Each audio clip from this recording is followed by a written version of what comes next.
All right, we are live. Hello, everyone, and welcome to episode number 54 of Anime Club After Dark's WTF series. A chance for us to get together live and talk about the things that have been on our minds recently and to answer your questions from Discord. My name is Alex, but you can call me Senpai, and joining me tonight, I have our poster extraordinaire, Natai. Good to be here with you. It's like my 2025 debut. Like I'm up the roster from NXT to SmackDown, bro. So, It is like my that. entrance music is here. It is like that. By the way, I was very impressed that the that like play out of that was almost exactly 5 minutes. That was 5 minutes. Damn. Yeah. Also, Right on the Shinoda dot. because he couldn't be fucked to come up with a nickname. Look, there was So I couldn't be fucked. Period. the Yeah. fuck. Yeah. The fuck. Yeah. But yeah, we're gonna let me try that whole sentence again. We're here to have some fun. Natai's here only for a little while. I think you're gonna be around for like an hour or so, and then you're gonna bounce. I'll stick around for an hour. Yeah. Hold on. Let me. Oh. That's way better. Oh, there's not a flashbang going off behind you now. That's very nice. So I'm gonna run around in like COD 4, you know.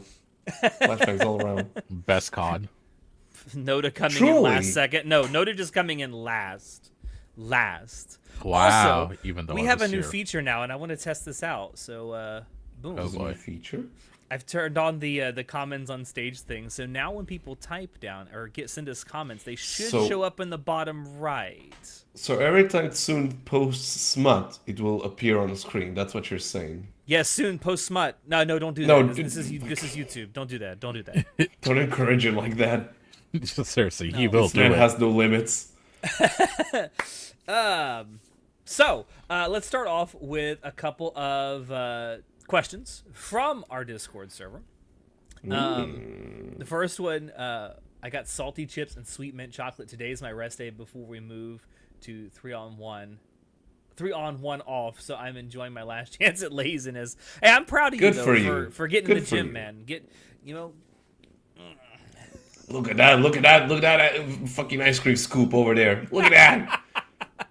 Look, I may not look it, but I do work out. I just eat a little too much sometimes. Yeah, our first question comes from Class of the MILF Hunter. What is your favorite sport? Bouldering. This- recently. Bouldering? Really? So, if you would indulge me for a second. So, about a year and a half ago, me and my buddies we reached this point, because we go to the gym together, and we reached this point where it felt like we were just, kind of going through the motions. We're not really enjoying the process of like going to the gym as much. And then, funnily enough, through a PewDiePie video, Oh boy. I encountered bouldering, climbing, rock climbing. And I'm like, huh. So we went ahead and went to this bouldering place, and not too far from us, where they have this closed space where they have all the walls with like small the spots that you latch onto and you go through these courses. And we started going at it, and ever since that's like my main sport that I use for getting fit, training, and exercising. It's great. So bouldering is awesome. I would highly recommend it to anyone who's like, even if you're already going to the gym and exercising, maybe try it because it's super fun, really really competitive, but it's a great community. Like bouldering people are awesome. They're like fucking cool dudes and I'm chicks. glad you found it. I've never actually heard it called bouldering before. I just call So, it rock because- climbing. So yeah, I encountered it through bouldering.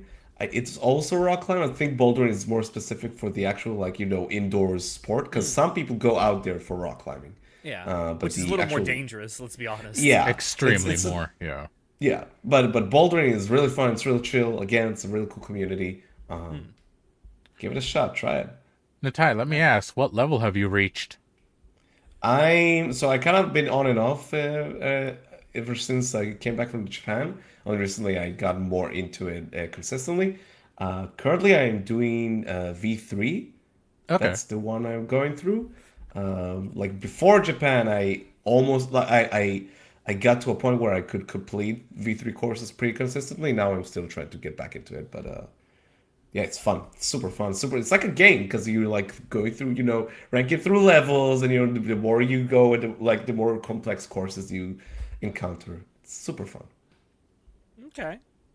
Okay, that's what's up. That Students like, what a wild sport to throw out first, bro. Went straight for one of the hardest. Listen. Legitimately, It's not that. That's the thing. Like it can seem a bit intimidating, but honestly, give it a shot. You'd be so. I was because I have a fear of heights. So when we first started, I thought I was gonna do really badly, but I was surprised how quickly I got into it and how much I enjoyed it from the get go. So like, honest to God, if you're even a little curious about it, or you just want to spice up how you exercise, go ahead and try it. I think you'd be surprised. You know what? Maybe one day I will. I need to. I was wait a not little bit expecting to less. go into this spiel, but then you threw out this question. I'm like, oh God. Gotta go By the for way, it. hello Orc. Welcome to Le Stream. Yeah, hey, Orc. Shinoda, do you follow or watch any sports? So, watching, I watch whatever. I don't particularly go out of my way to watch sports. I'm not interested in that. But like if something's on screen, like at a friend's house or parents are watching something, like Aren't you whatever. American? Baseball, bro.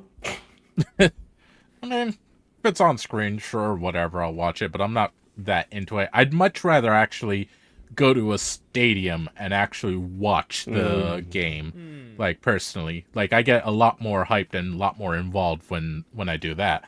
A sport that I actually like playing is tennis. I love tennis. Nice. I've played tennis since I was a little kid.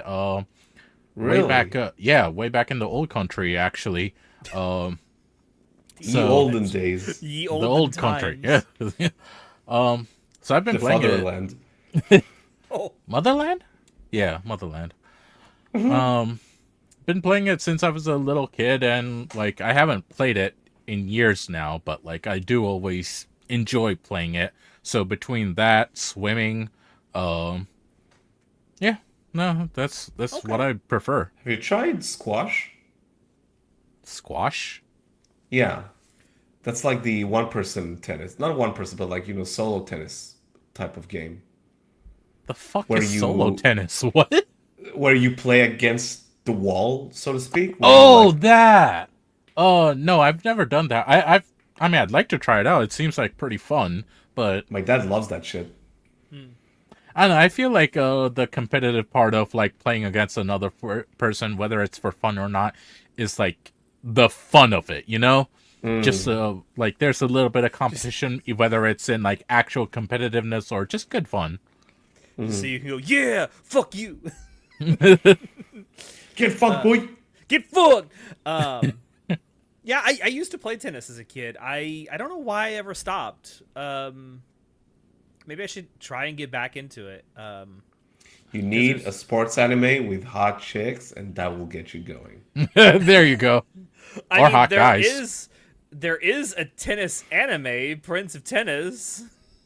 God, that's Bro, a throwback. That's a fucking throwback. Bro, like that's what happened with Haikyuu. Like when the manga and then the anime popped off, like literally you can tell that like if you look at the graph, there's like a spike in like Oh, yeah. Japanese students going like trying out for volleyball after that. Buddy, show it started. ain't just Japanese. It was It worldwide. ain't just Japanese. I'm almost certain I've told this story at some point on the podcast, but back several years ago, there is there's a convention. It's not an anime specific convention, but it's like a pop culture convention with anime stuff in it called MegaCon. And it goes on here in Central Florida over in Orlando every year. And it's done at the Orange County Convention Center. It's a huge convention center. I think it's like the third or fourth largest in the country. And so there's usually multiple conventions that are going on at the same time. One year, and this was shortly after I think Haikyuu, the anime adaptation, came out, and a lot of people were cosplaying. This is an easy cosplay to do. True. There was a women's volleyball tournament going on at the same time as MegaCon, and there were a bunch of people cosplaying Haikyuu that went and watched the volleyball tournament, and people that were Really? there for the volleyball tournament were legitimately wondering what team they were playing for. That's amazing. That is amazing. Holy shit. Carrasino High School. What do you mean? Of course, that's the only choice.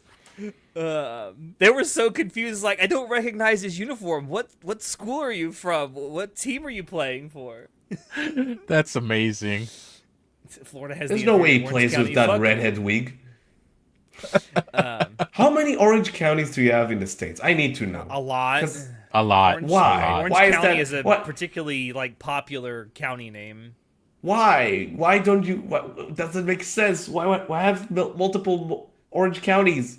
I think there's like 12 or 13 states that have a Polk County too. What?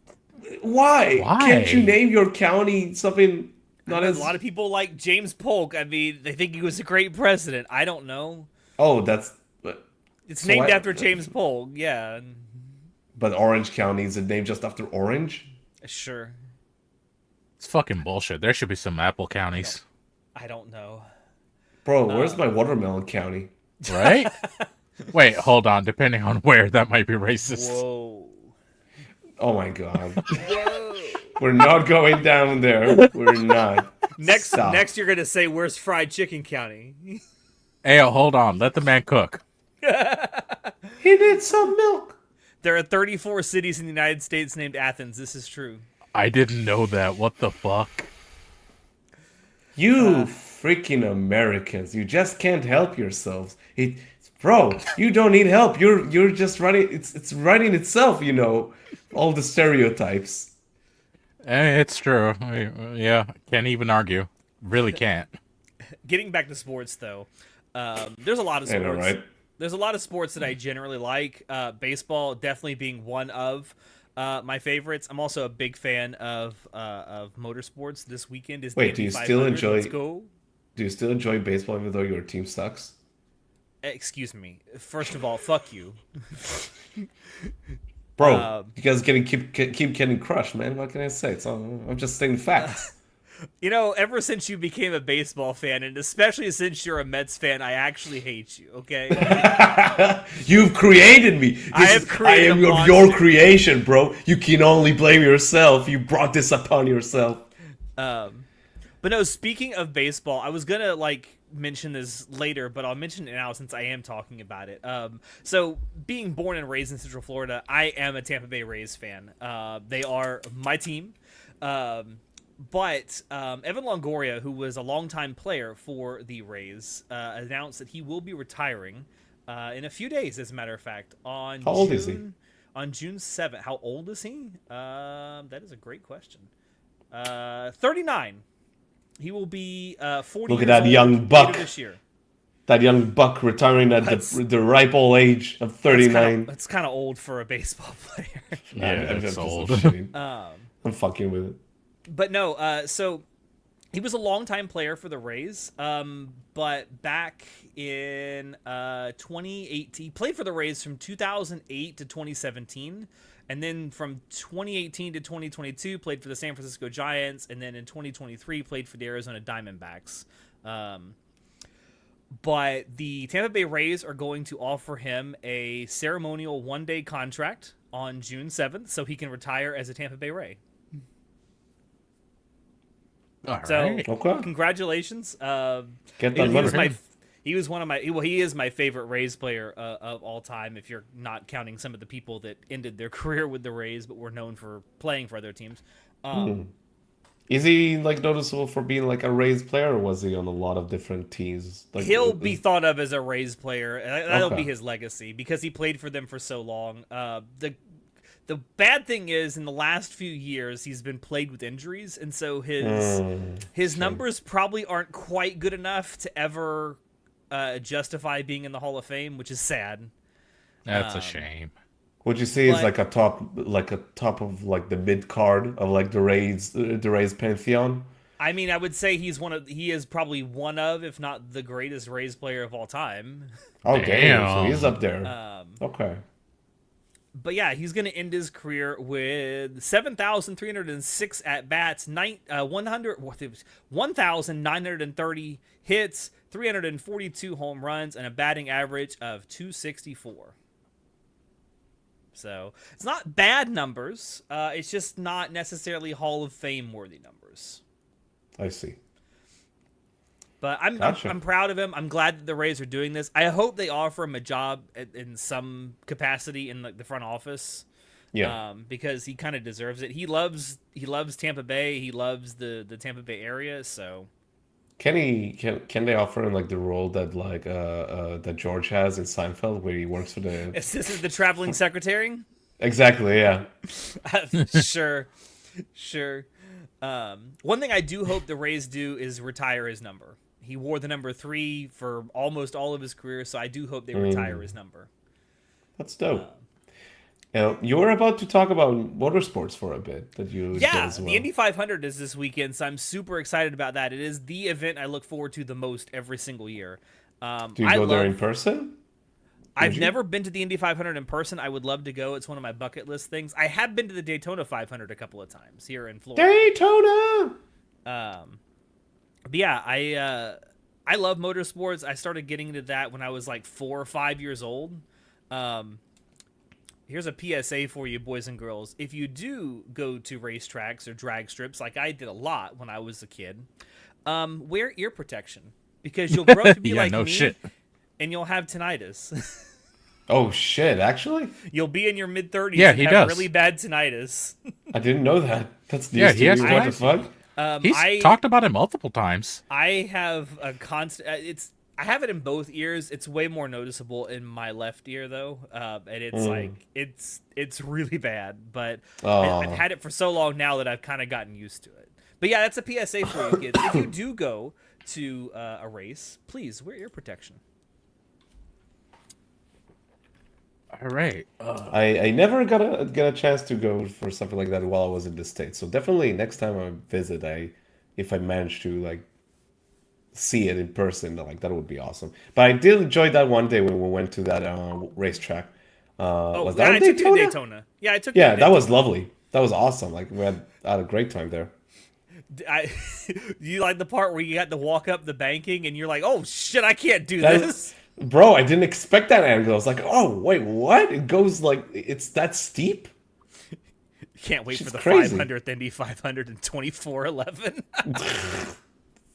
I don't know what's more actually impressive to funny. me, the fact that you looked up that the first one was in 1911 or the fact that you realize that the 500th will be in 2411. I'm sure it's something like that's been talked about. Either way, it'll be pretty damn cool. I think that's a joke, Shinoda. I'm sure we'll last that long. I'm sure we'll last that long. Oh, did I wake you up? Oh, sorry, Oh. bitch. 19 Moving along. plus 5 is 25, or is it 24? What you mean? I can't do math. But yeah, I would say probably my two favorite sports are probably just motorsports in general and baseball. I also really love American football. One of these days, Natai, I'll take you to an American football game. Bro, so I wanted to, but like honestly, like it wasn't Well, football season when I came over. Yeah, when you were here, it was the middle of summer, so it's not football season. When is it? I know I've probably asked this a million times, but when does the football season run? Generally from August to January, February. I mean, if you're not counting the postseason. I mean, if you're not counting Yeah, the I'd love to. postseason, it's just from August to early January.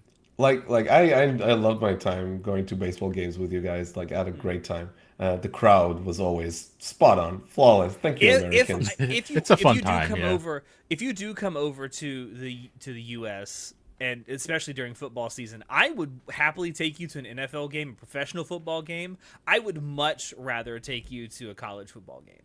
Bro, I would go to whatever you would decide. Like I'm down for whatever. I don't.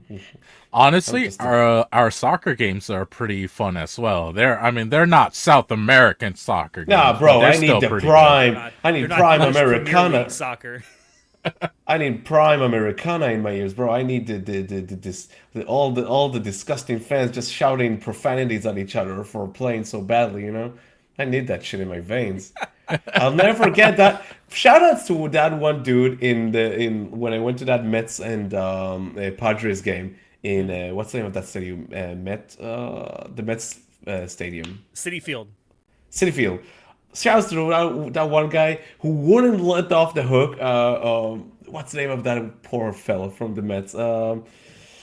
Fox. It starts with a B. This was a couple Fuck. years ago. It was a couple of years ago. I don't remember, but Blankenhorn. Oh, God damn. So I'll never forget that one fan who gave Blankenhorn shit all throughout the game. It's like, God damn, oh Blankenhorn, what are you doing? It's like he was just like he wouldn't let him off the hook through the entire game. There was this So one time personal. where it was like he had to He like took that he like personal. he murdered his parents. I don't know what he had against him. Like, and we got to near the end of the game, and I keep hearing this. It's like, at least he touched the ball. Baseball heckling is fun. Bless New Yorkers, man. Yeah, Legitimately all right. great. Next question comes from Sane Rat 17. Hottest Pokemon MILF. Lusume. Soda. Lusume. Or how do you say it? Fuck, I forgot. Is that her name? Lusume. I got someone else. How the fuck do you say her name? Lusume? Y'all remember when the U.S. cricket team was doing numbers and all of a sudden every American went, I don't know what cricket is, but fuck yeah, we beat your ass. Oh my god. I do. Is that her name, Shinoda? Yeah. Lusamine. I have no idea who that is. I'm just going to say Ash's mom. She's not Good that MILF. hot, bro. She is a MILF. I'm trying to think of Look, I never said how good of a mom she is. I'm talking about how good of a MILF she is. damn, I'm trying to As a remember- mom, that's pretty fucking toxic. Whoa. He is kinda. I tried because I have this like vivid picture in my head of one of the trainers. One of the Pokemon trainers who was Describe her. tan, big tits, water type. Maybe she was black, not even tan. Mellow's mom? Mellow's mom? Is that her? No, no- no. I don't think they're talking about Nessa, because Nessa's definitely not a MILF. No, Nessa is she's a not a child, bro. No, she's not a MILF. Shit. I don't remember her name. Where was she from? Was she from Sun and Moon? I wonder. It's like, Nessa, not a MILF, not a MILF. No, don't, not Nessa. Don't go there. I did not say that. I'm trying to remember. Fuck. Too late, artists already have, Natai. Oh my god. I don't remember. That's so difficult. Was she a water trainer? Maybe I'm just like Maybe you're losing your really mind. off. I am. Bro, we're on Anime Club After Dark. Of course I'm losing my mind. I don't remember. I'm just gonna say Ash's mom. Do you have the classic? any other descriptors like that I can work off of? No, that's all I remember. Maybe she was black and not tan. Like dark skin. Who is Lenora? Lenora? That sounds familiar. I don't know. Soon just said Lenora in the chat. I don't know who these people are. If it's not from Gen No, 1, I I don't know who Lenora. these people Like, are. so if the question would have been best Pokemon, best girl, it would be May, easy. But like in terms of MILFs, I don't remember her name. Maybe it was just from Sapphire. The Cave Lady Wait for Professor Sapphire. from Scarlet and Violet. I don't know who that is. The Cave Lady. I haven't played Scarlet and Violet actually. Maybe she I was wish from I knew who Sapphire. that was, because I don't know. Oh, there's a good chance she was from Sapphire. Hold on. What's the name of that team from the evil team from Sapphire? Oh my god, are you talking about the lieutenant from Could be. From what's her name? Team Aqua? From Team Aqua. Hold on. Team Aqua's Aqua Thunder. lieutenant. Professor Burnett? No, I'm just throwing out words that are being said in the chat. I don't know what I'm talking no. about. I need to find her. Where is she? I think you might be onto something. Is that her? What's her name? Hold on. God. I don't remember. Shelly? Shelly? Shelly, yeah. That's such a fucking dumb name. I'm sorry. Yeah, that's the one. She's hot, bro. Oh my god, you've been thinking about Shelly the whole. Two brain cells were rubbed together here tonight, ladies and gentlemen. You saw Bro, it live. Pokemon players, of At course. least What do I you- was able to help. What were you doing? Yeah, Fucking Shelly Gen 1 put in ass. the work. I don't know anything besides Gen 1. So. Exactly. Bro. Sit down, old man. Shelly's pretty sick. She's probably not a MILF, but she's built like one. Anyway. Whoa. All right. I hope Is that that- answers the question. All right. Next question comes from Classic Adventure. Pick any characters from any anime. No powerful characters. No S or A tier characters to make your own Suicide Squad. We should make that into an episode, huh? That is actually not a bad idea for like an episode of some description. Suicide Squad. Okuyasu Okay. from Alright. JoJo Part 4. I think that's like a let's must. say pick at least 5 characters. Yeah, okay. So Okuyasu from Part 4. Okay. God Okay, that's damn it, definitely why'd you have to one. Make it 5. No, that's pretty cool. Okay, so you need Okuyasu for sure.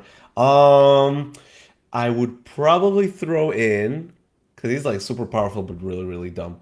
I would probably throw in. I would need some chaos. Let's throw in Panda from JJK. Okay. Like more That doesn't muscle. work though. You need villains for a Suicide Squad. Oh, that's. I mean, Okuyasu was a villain for like an episode. He starts out as an antagonist. No, So- I'll put in Okuyasu. Okuyasu's fine. You can't put Panda though. Okay, you gotta so do not villains. Panda. Okay, This has to be okay, villains. so not yeah. Panda. Okay, not Panda. Let's go. I'd put. I'll put Crocodile from One Piece. 'Cause Okay, he's hell my- yeah. He's my dude. He's my dude. Forever will be. He's like a B tier in terms of strength in the overall. Maybe I'm wrong though. That's 2. Trying to Yeah, think of that's any also more. the other thing. Like, I've really thought through this and like, you gotta have villains, but you can't have like the ultra high tier villains. You gotta have like the B tier villains too for a So Suicide like Squad. Crocodile definitely is like up there in terms of like one of the like top like dudes in the show, but he's so early on that it kind of power creep kind of like kicks him out of the show for a while. Yeah. Then comes back later, but let's be lenient with that pick. That's 2. I need one more. 3 more. Oh, what else could work with that? Damn, Sun got censored by YouTube. What did he try to say? Oh Wait, my is it God. actually censored by Yeah, YouTube? Or yeah. did he Look, type censored look. by No, YouTube. no, Oh my God. No, look. That is actually funny. No, That's he censored had by to have YouTube. typed that. He There's had no to way. have There's typed no that. way. He I've typed it. seen I knew worse- you typed it. I knew Okay, it. okay. I've seen I was worse about to say. profanities in YouTube chat. Let's be honest. Thunderbolts is a team of villains pretend to be heroes, so pick villains that want to be heroes. Oh man, there's so much we can go through.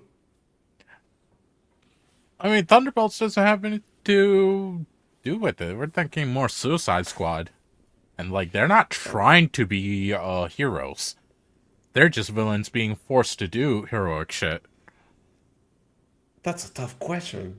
I'd probably. Yeah, I'm sorry. I like, you don't have to take the limitations if you don't want to. You can No, just no, make it's a good. villain It's team. good. I like the limitation. The That's only interesting. limitations in the question are no S or A tier type characters. Yeah, proper Suicide Squad characters. You know what? Instead of Crocodile, I'll put Senor Pink from One Piece. Let's keep it that way more like obscure and interesting. God bless that dude. So let's. Who else? Who else? I wonder. I like this question a lot. We should definitely do an episode about this. Yeah. You guys got nothing, right? They're only one entertaining the thought. No, we're waiting for you to come up with your list. I'm trying. I'm trying. It's hard. All right, I've got one for you. Go ahead. I'll think Kaiki. of the rest later. Kaiki. You need someone to bankroll this shit. But I'm he's an just S saying. tier, bro. He's not an S tier character. I mean, he is an S tier character, but in terms of his villainy, is he really S tier comparatively? Like, probably not, but like in our hearts, Kaiki is a good pick.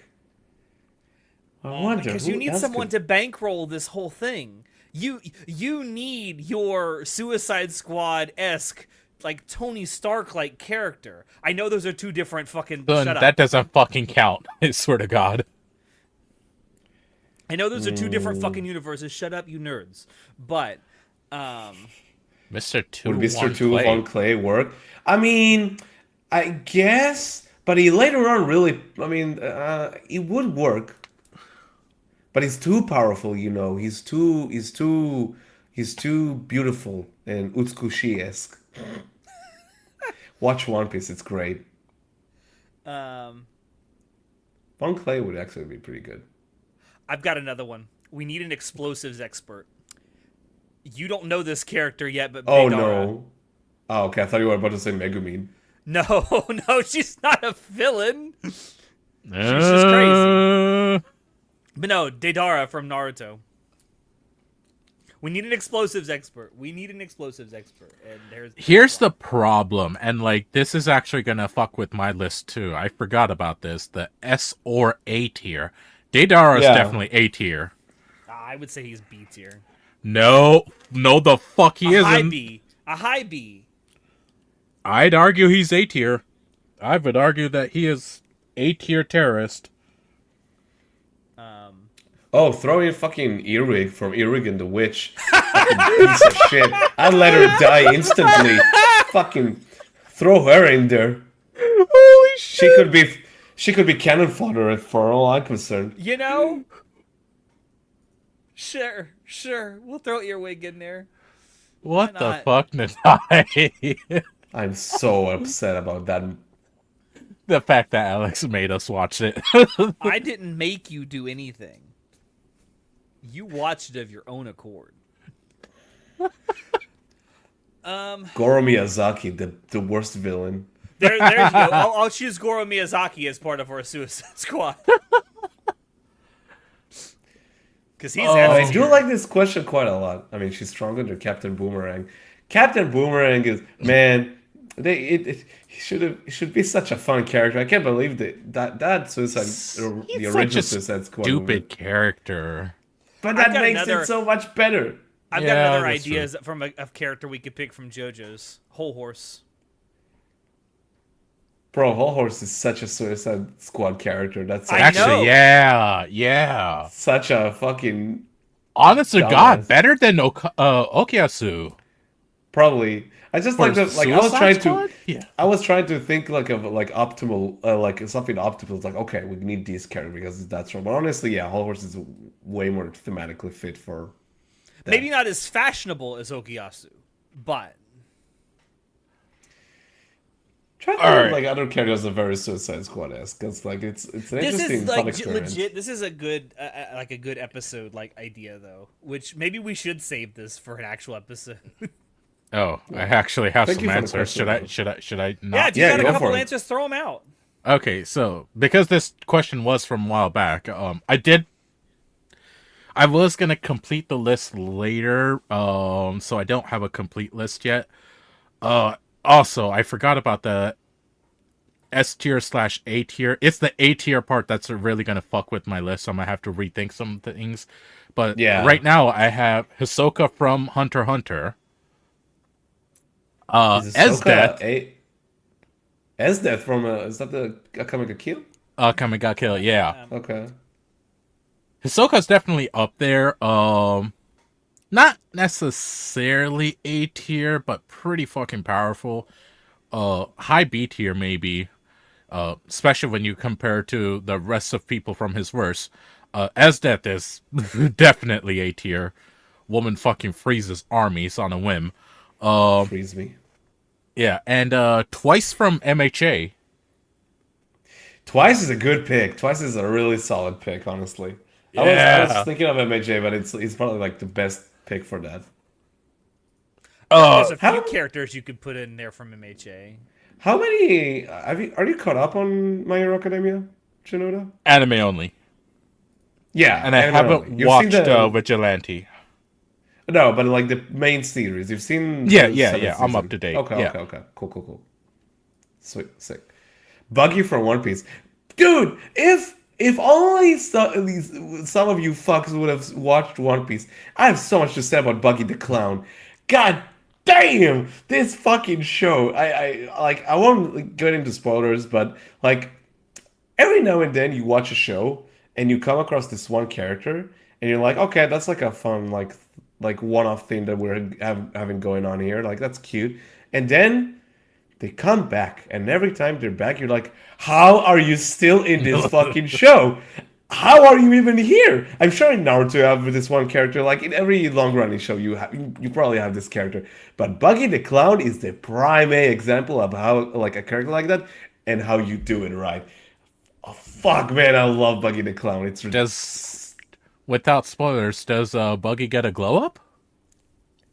It's not. That's the thing. It's not even.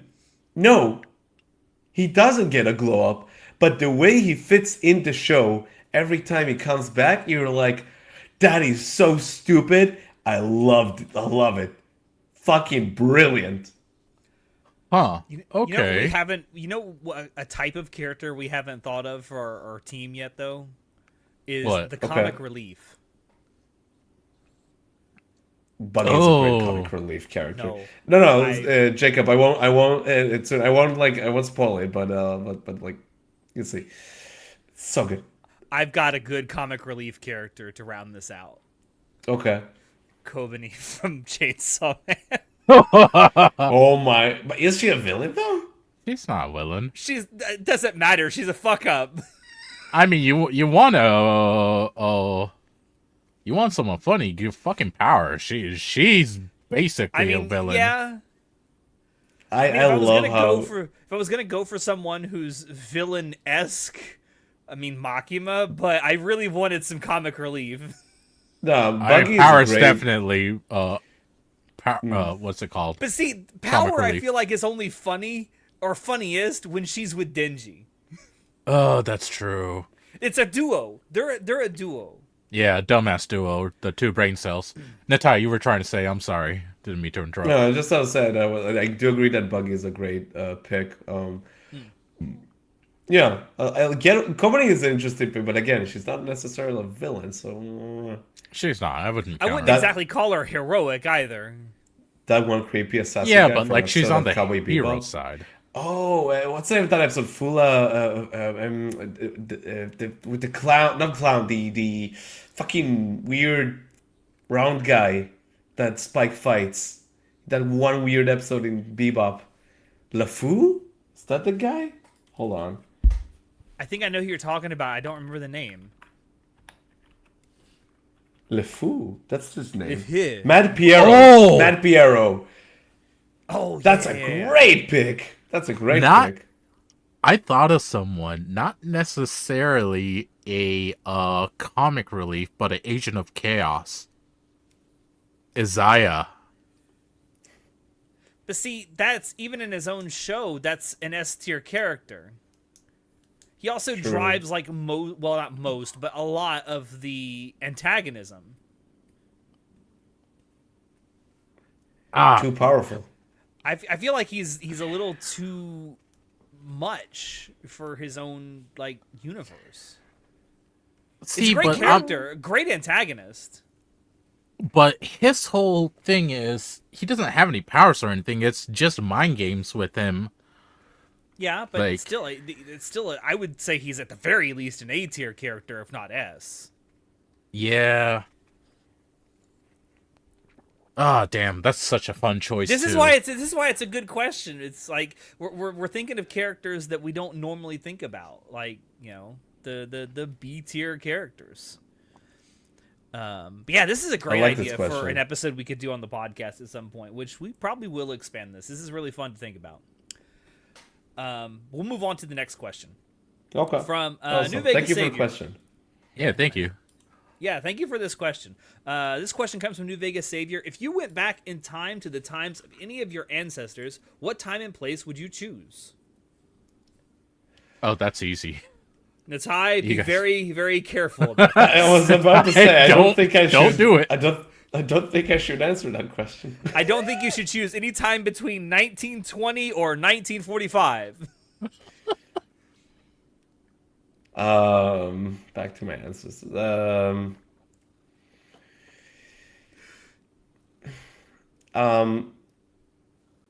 let's see. So He's about struggling. He is capital S struggling with this question. so for my mother's side, I am like the ninth generation here in Israel, and like the story goes that like nine generations ago, so like less than 200 years, almost 200 years ago, something like that. So my great grand dude, he Grand dude. was he was in Russia, and at that time, the Tsar's army would actually kidnap Jewish boys and pretty much like enlist them to the Tsar's army. Uh-huh. And then once he got out of the army and finished his like enlistment, he walked by foot all the way over to Israel, which is pretty cool. Jesus. So Wow. I guess I'll go over there, see what it was like here like 200 years ago. Okay. That counts. All right. I can respect that. When I read this question initially, I thought about it in terms of practicality, right? Because, Okay. going back a few hundred years, like most, if not all of my ancestors are going to be speaking English. But if I go back too far, I'm not going to be able to understand them. Because, English back in like the 1400s sounded a lot different. Like, I feel like I could probably get by. But honestly, if I had to pick like a single time or place, I don't. It's interesting. This is a really interesting question. I want to say probably during the times of like the Irish shore pirates back in like the 1700s. Irish shore pirates. Yeah, Okay, that sounds sick, actually. like Grace O'Malley and them it had to be a fantastic time to be alive because you got to see some crazy shit back then. That would probably be my choice. I dig it. Shinoda, please be very careful about yours too. There's nothing wrong with mine. What do you mean? There was Saying some that. bad shit going on in that part of the world a long time ago, man. That's every part of the world. You had bad shit going everywhere. Chill. No. So my answer is pretty easy because like when I'm thinking ancestor, I'm thinking like before the like even great Before dark grandparents. Before the So Empire. so like more than 3 or 4 generations ago. And that's still easy for me because I know it'll be in Sri Lanka because I know through tracked ancestry that we have generations going back at least 9 generations over there. Nice. So like Dope. our family has a long line coming from Sri Lanka from the like very long time ago. So pretty easy answer for me. In Sri Lanka, yeah. All right, I can Dope. dig it. All right, and our last question comes from Colonel Astolfo. The fuckhead. This question goes off in 2 very different directions simultaneously, Okay. so bear with me. I haven't They seen don't this use question. real liquor brands in most anime, but rather close lookalikes to labels and bottle styles. Which watch has done nothing but name drop other anime and characters since the start? What's the deal? And I actually it's did very talk much- about. Oh, sorry. Okay. Go ahead. No, go ahead. No, I was gonna say. So we did talk about this in the monthly dump, if I remember right. How they've name dropped so many other anime, Hunter x Hunter, Dragon Ball, Yu-Gi-Oh. Like they've straight up name dropped other anime, which is cool as shit. I think I- it stems. I think it stems from it being a weekly Shonen Jump manga, because also another big, very noticeable show that does something like that is Jujutsu Kaisen. Literally, literally Yuji's like sometimes he does this like power stance, which is like literally a reference to Hunter x Hunter, because part of his character is that he reads manga, and that sort of plays into like that show as well. So that's pretty much it. It's from Weekly Shonen Jump. Yeah. So just because it's being what's it called? Same publisher. Yeah. Yeah. the Yeah, same. same- It's the same Same publishing magazine. company. Yep, same Yeah, magazine. same publisher, same magazine. They can. It's a lot easier to use other titles without any Without any copyright pushback. They without already any have pushback. they have all the copyrights. They I don't mean, have to license it. literally, Gintama uses that for its comedy. Yeah. Like like Gintama references Shonen Jump stuff all the time. It like parodies Shonen Jump stuff all Yeah. the time. And they don't have to worry about getting sued because who are they going to sue, themselves? Ugh. But You have Denji from Chainsaw Man show up on My Hero Academia in one of the panels. It's so funny. beautiful. But yeah, I mean, and that's kind of the difference between licensing between like brands like that, because you'll see in anime that try to reference other anime that aren't necessarily published by the same studio or published by the same whoever's publishing the manga that they might be based off of. They'll sometimes actually censor that in the anime adaptation. Like it'll be a very obvious reference, but they have to censor it in some way or another. And sometimes it's done very comedically, which I can actually kind of appreciate that when they do it that way. But with products and stuff, you got to pay a licensing fee to have it show up. I mean, the only exception to that would be if it's something that's in the background out of focus. You normally wouldn't have to pay a licensing fee for that. But if it's something that's front and center, you got to pay a licensing fee to show off real products. For example, think about how many different versions of McDonald's we have in anime. McDonald's. It's McDonald's. it's just close enough to avoid being copyright infringement. Just close enough. I know it's not that related, but recently I watched it again. I can't believe that in Invincible season 3 they have a JoJo's reference. It still blows my mind. Oh my god, that's right. Yeah, I forgot about that. Where literally you hear Steven, you'd go, "Oh, no, no, no, no, no." Amazing. Chef's kiss. And you know, it's funny because there are anime that use like actual licensed products. A good example of this is in JoJo's Part 4, which with the With the Pepsi sign. The spoiler cast we did for that will be coming out very, very soon. I hope you check that out. Yeah, but there's the Pepsi sign that shows up near the end. David Production had to pay a licensing fee to show that. And if you look at a lot of modern Makoto Shinkai films, there's product placement all over those movies. And that's because the advertisers or the companies are paying like an advertising fee to, like, you know, hey, put our stuff in your movie. Put our stuff in your movie. We'll partially finance your movie.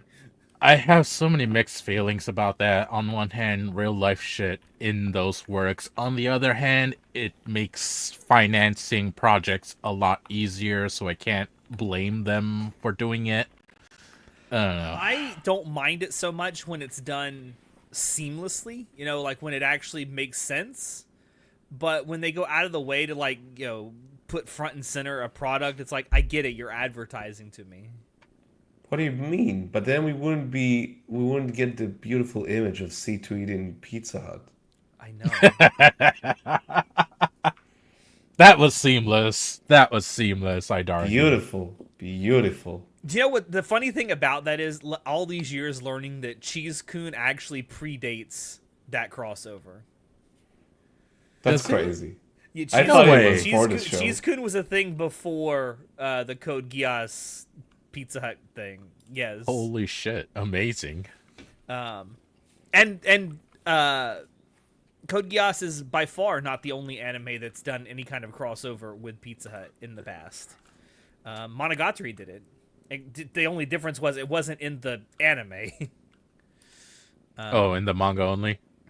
No, Or not manga. No, they did like a advertising crossover where on TV there were Monogatari characters hawking Pizza Hut pizza.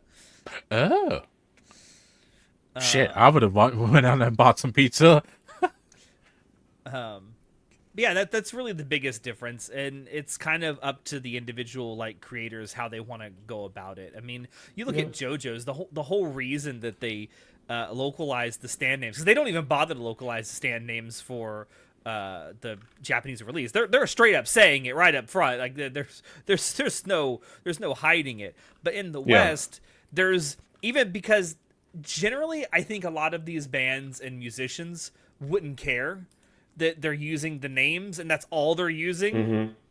But because there's a chance that even one of them could, they're going to localize all the names. Yeah. Yep. It's not even necessarily the bands themselves. It's more so the producers and such. The labels. The Yeah. labels, yeah. That's who would mean, actually give a shit. Let's be very real. all Like, you you have to ask do most of the is- bands, you tell them, hey, this manga artist wants to use your band name for XYZ, and it's going to be in the anime also. Most bands will be like, yeah, that sounds cool as shit. Do it. But labels, no. They're so much more strict about it. Just ask Sony Music Entertainment. They copyright strike everything on YouTube. They literally copyright struck Ina's birthday concert because she did a cover of the song. Did they? Yes. No, what the fuck? I don't know if it's back up Why? yet as of the time we're doing this, but I do know that after the concert, the birthday concert ended, they had that video got a copyright strike and it was taken down. Mm. No I'm surprise. sure they'll work out. I'm sure that Cover will work out something to get it back up, but it's frustrating that it happens. And Sony Music Entertainment is one of the worst at this. That is so messed up. Anyway, I hope that answers your question as well. Now, I know, Natai, you probably want to get out of here soon, but I think I'll take this moment to actually leave. We're Well- done with the questions? we're done with the questions. But there's something I wanted to ask you because I know Okay. you're a movie fan like me.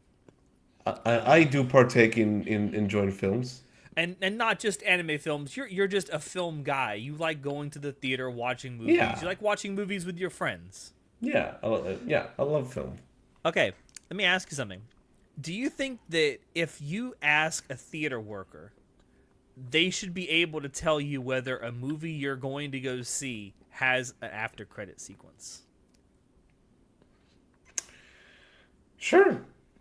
Because I think that's information that people should know when they go to the movie theater. And I ask this because when I watched Sinners, I did not know that movie had an after credit sequence, and I left. I mean, let's be honest, Ooh. that's a shame, but I mean, sure, because like the people out there probably all like already know because they go through because they work there and they've been through these screenings multiple times a day. But I don't think it's their duty to tell you. If that makes So, sense. I actually have some input on this because I go to the movies quite often as well, obviously. Yeah. I've actually talked to some of the employees, and now one of the perks that a lot of theater employees used to have, where they got to watch movies way earlier than everyone else, a lot of places don't do that anymore, unfortunately. Really? Yeah, Yeah, so they there don't. used to be back in the day. There used to be like a day or two before a movie would appear in theaters. They'd let the people who work there go see it like a day early, 2 days early, or even a Yep. week early sometimes. Yep, used to be a really cool perk. The theaters usually get the copies of the films at least a week or two before the actual screenings start. Now, because of that, they don't necessarily know everything beforehand, which is a shame. I like that sucks. Wouldn't it be good if they put it like on your ticket or something, like ACS for after credit sequence, or let you know that when you buy the ticket online? I do think it would be good. I think it would be nice for them to actually show that as well. But at the same time, I feel like this day and age, you could do the real fucking easy thing of just Googling it. That's what I do for every movie I go see now. Just like before I mean- even leave home. Hey, does this have a after credits scene? Could Yes or no? Also wait in the theater for the Fuck no, movie to bro. I gotta end. piss. I gotta take a shit. I don't have all that time. If there is a scene, I will wait. I will diligently wait. But if there's not, I gotta run out the goddamn theater. I gotta piss like crazy. I You gotta can blow always up come that back theater in. bathroom. You can just come back in. Depends on the thing. At least for theaters here, like the area where the restroom is not at like you could still semi with the theater with the screening rooms as well. So you could still. Oh yeah, pop no, in no. and back. Like it's always super close by, so that's not the concern. It's a matter of how long will I be in there. Plus, you don't know exactly when it's gonna play. the It could be right either at the mid, beginning of the credits, in the middle, at the end. yeah, like depending on if it's a mid-credit scene or after-credit scene, and like you don't know how long that's gonna be. So, like mid-credit scene, that could be whenever. After-credit scene, you could be waiting 10, 15, 20 minutes, like depending on the movie. Some of those credits are super fucking long. I don't know. It kind of irks me because there's been movies that I've gone to see in theaters where it has an after credit sequence or a mid credit sequence or something, and I leave because I don't know. And yeah, you can Google it, sure. And if it's been out for more than a day, a lot of people are gonna know already, and they're gonna say, But hey, here's the stay thing. after. But if I go the here's the day that the thing. movie comes out, a lot of people might not know, especially if the people that make it don't advertise the fact that it has one. But Alex. here's the thing. I'm sorry. Sorry, Natai, let me just interject okay. real quick. I completely disagree with that because what the fuck are you talking about? The reviewers and all that, the sites that watch these movies ahead of time, the critics, they always come out with articles. Yes, this has an after credit scene, or no, it doesn't. Always. But I don't listen to critics. I just go. You don't have to. That's what I'm saying. You can just Google the fucking question. And it'll tell you because there's an article that they make entirely just to say, yes, this has an after credit scene, or no, it doesn't. That's all I'm there just is. saying, theaters are like, how do we get people in? How do we improve the theater going experience? This is a very small way you could improve the theater going experience. Oh, I agree. I agree. Don't get me By wrong. putting I it on agree. your ticket or letting you know when you buy the ticket online or whatever. Isn't it more fun though to be surprised by an after credit scene? I was certainly surprised by the fact that Sinners had one and I left. Have you watched it? Yeah, I've watched it since, but I didn't watch it in the theater. Yeah, that's a think- shame. I think Marvel kind of conditioned us into thinking more heavily into will there be an after credit scene or not. It's kind Yeah, of and interesting. you know, people kind of credit Marvel with like inventing the after credit scene. There were They after didn't. credit scenes before They were that. before. They but popularized they it. conditioned- popularized it. But yeah, they conditioned audiences to expect it. Yeah. And I don't know whether that's a good thing or a bad thing, but it That's is an a interesting thing. thought though. I don't know. I know movie theaters are like scrambling. How do we get more people in? How do we improve the theater going experience? This is just one small way you could improve it. Another I way don't is think just this post. will- Oh, In the another words good of way. Tony Schiavone, I don't think this will put butts in seats. It'll be a just nice quality of life thing more than You know anything. what? It might not put more butts in seats, but it would keep my ass in the seat after the damn movie. That's true. I don't know. It's just something I wanted to ask you because I know you're like inherently against intermissions. So, I'm not inherently against intermissions. I've talked to you about intermissions before. He's like, nah, don't just show the movie. Okay. Backtrack alert. Do you have your receipts? I don't know if we've ever talked. I don't know if we've ever talked about this on the podcast, but I know a specific movie we talked about where you bitched about it was the fact that 2001: A Space Odyssey has an intermission in it. Bro, that entire movie is an intermission. No, fuck you. It's a great movie. I will not have this slander. I am a very patient viewer. I tried.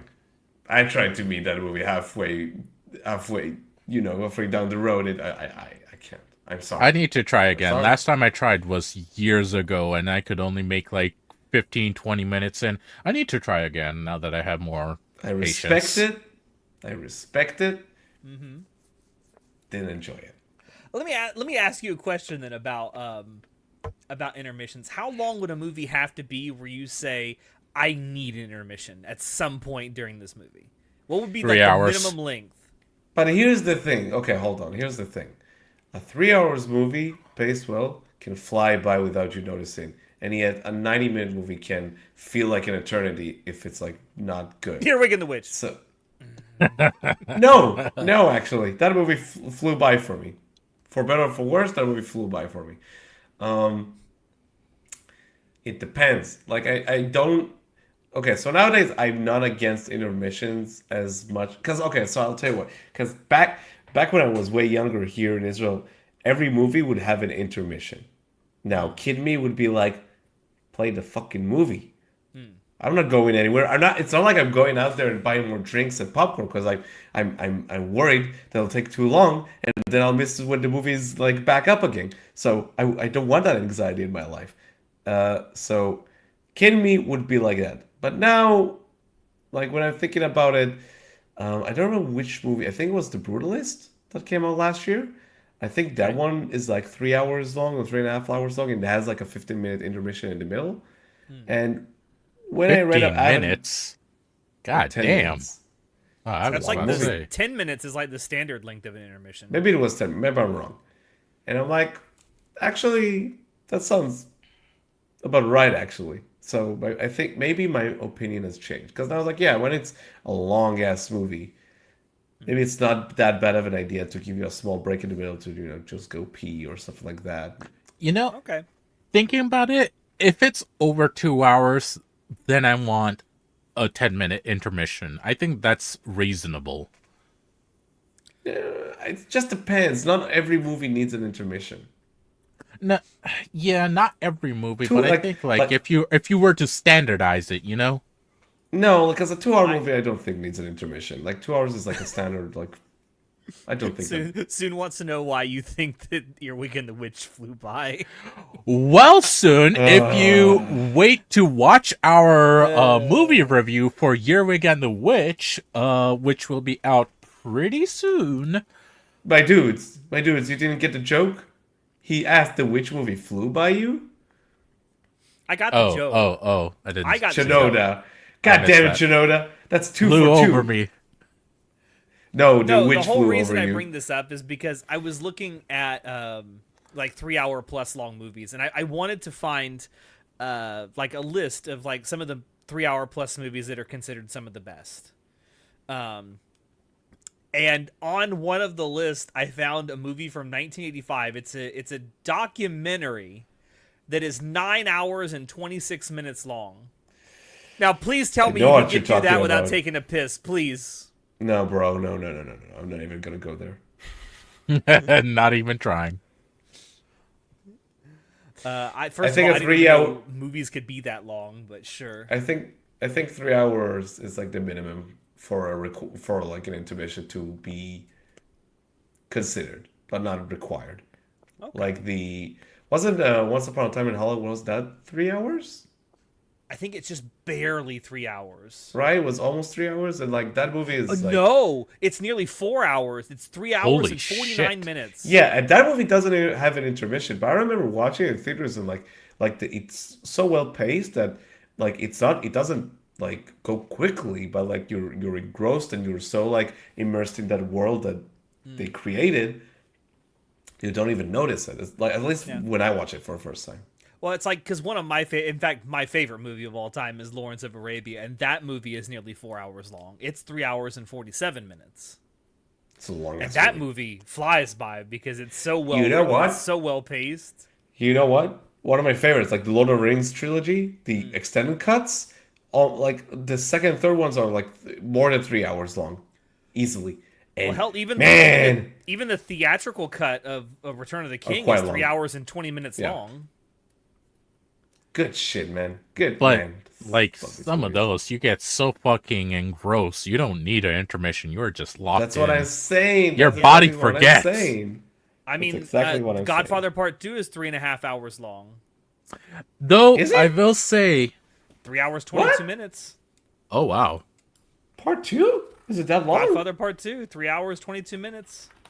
I will unfortunately say though, like the older you get, it doesn't matter how locked in you are. Your body is gonna start telling you, "Hey, you need to use the loo." Like, Yeah. Bro, you don't have time. bro. You can't wait. Get better fluid control. You don't get that option with age, buddy. It gets worse, not better. One day you will hit your 30s, and I'm going to laugh my ass off. Because you'll be in your 40s. 25, 26. Shut fuck you. That's You 8 went days. there. 8 days What from is- today. What is? Yeah, you're gonna be 30 soon. What is the best 3 hour plus movie you've ever seen? Is it the Lord of the Rings? Return Lord of the the King? Rings. It has to be Lord of the Rings. Yeah. Probably, yeah. It's probably. I mean, I can't my favorite is Lawrence of Arabia. I think it's the best movie ever made. Schindler's List, another great 3-hour plus Schindler's long is movie. great. Shoutouts Schindler's to, List is that long? 3 hours Yeah. 15. Oh, Shoutouts to Ben-Hur, the Charles Houston version. Yeah, That one That's is a long-ass really movie. fucking good. That's also has an intermission, if I it remember does. correctly. The Green Mile. That's also a 3-hour plus movie. And no it's fucking way. 3 hours 9 minutes. What else? Is there another like 3-hour plus movie that I really enjoy? Well, if we're talking about older movies, Seven Samurai, Akira Kurosawa from 1954, 3 hours 27. That's a great movie. But yeah, probably Lord of the Rings. Yeah, still my goat. Even better than Avengers Endgame. Yeah, yeah, buddy. That doesn't I will compare. say, That barely makes a cut because it's 3 hours and 1 minute. that I will say, like that movie is better paced than like I expected it to be for a 3 hours movie. Yeah. Not as good as Infinity War. Not as good though. That one though is, and, like, I'm not talking about like runtime wise because Infinity War is in 3 hours, but Endgame is not as good as Infinity War. Not close. The longest like movie on this list I'm looking at a list from IMDb of just 3+ hour movies. And I've got them like listed by their score on IMDb. There's the longest like movie that isn't a documentary that's an obscenely long amount of time, like exceedingly long runtime. I'm trying to say like 3 different sentences at once there. Is Gone with the Wind. That movie clocks in at 3 hours and 58 minutes. Yeah, that Almost one's 4, long. yeah. That was long. And it's crazy to think that movie came out in 1939. The Irishman is 4 hours, right? Yeah. Heard a lot of good things about it. I still haven't The seen Irishman it. is a Seen it yet. great movie. Also, like you mentioned, but The Godfather Part 2 is phenomenal. It's phenomenal. It's one of the best movies ever made, in my opinion. It's phenomenal. Oh, Titanic. Classic. Is that 3 hours long? Yeah, apparently it's on the list. Wow. I know the director's version of Watchmen is 3 hours or something like that, but I haven't seen it myself, so... I No know fucking that way. like 3 hours is considered like a really long time for a movie's runtime, and generally I agree with that. But some of these movies like that are on this list that I'm looking at, like they earn that runtime because they Yeah. pack a lot of story into there. Yeah. Especially Schindler's List. God, that's such a good Schindler's is fantastic. Like, probably my favorite, shit, I'm blanking on his name, Ray Fiennes? Steven Spielberg. Oh, Yeah, Ray actually. Fiennes. Probably my favorite performance of his that I've seen. He in a plays The Nazi, what's his name? what is his name? I don't remember his name, but he's probably, like honestly, like, that performance is amazing. He's so, like, terrifying. and Eamon electric Geth. in that movie. Yeah, he's so good. Is it? Do you think that Schindler's List is the best black and white movie ever made? That's a loaded question, man. It's up there for sure, but I mean, like, okay, so is it? It's difficult. Would you say like we need to separate it from between the best and my favorite? Because it's not my favorite black and white movie I've watched. It's hard to say it's a favorite movie because it deals with some pretty tough material. Yeah, but it's still like it's not like a favorite. Like in terms of I don't enjoy watching it, but it's compelling. You know, it's like it's a very compelling movie. It's very, you know, it's a very engrossing movie. I thought of a cheat. What is it? Not the best, but my favorite black and white movie is Godzilla -1 minus color. It counts. good. It is a black That's and white pretty good. movie. It's a black and white film, I guess. Yeah. That's pretty good. Oh, the best though. Saving Private What? Ryan. That's another good long ass movie. Yeah, Is it's it 3 fantastic. hours long though? I don't know. It's not. I don't know if 3 it's 3 hours, but it was brought up in the chat and it made me think of how good that movie is. 2 hours 49 minutes. No, It's it doesn't close. count. Barely there. It's close, Barely there. but Actually, honestly, The Wolf of Wall Street is closer than that. It's 2 hours 59 minutes. Wolf of Wall Street is a good movie.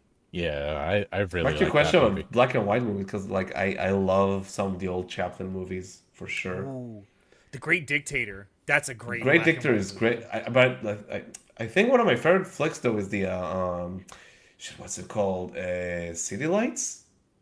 Ooh, yes. I love that one.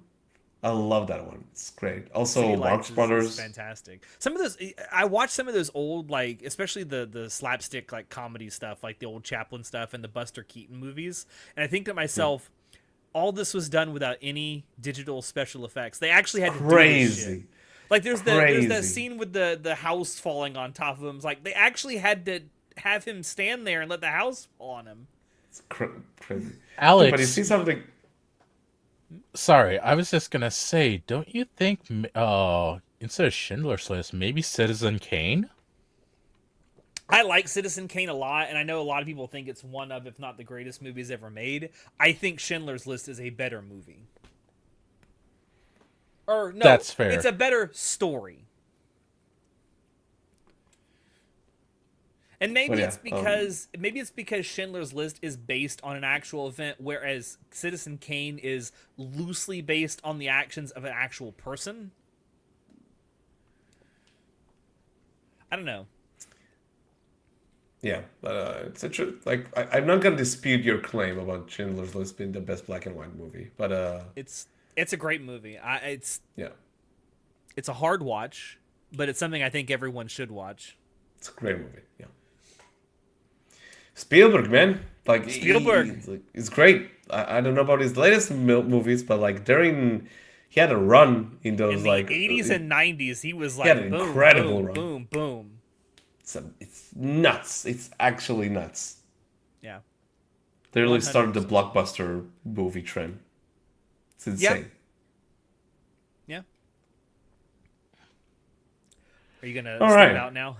I'm gonna go sleep. It is almost 3:30 in the morning, but that God was fun, damn. and I'm glad I managed to hop on for a bit. Yeah, I know we do these WTFs a lot of times when you're not able to join. So But I'm glad I managed to. So you guys have a nice rest of stream and Yes. chat as well. I hope you guys have a good time, and I will see you next time. yes. Say goodbye, everybody.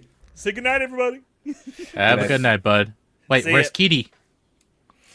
Where is the cat? All right, she's gonna be mad at me. Uh Stretch. oh. Pussy stretch. meow meows. Oh, she's getting bigger. Wow. She's 7 months old by now. Yeah, no, I just realized like how much bigger she is now. Yeah. What a baby. I've never seen German man's grocery list. YouTube hates all references to Captain Mustache. That's so stupid. All right, have a good one, guys. All right, right, have bye. a good night, man.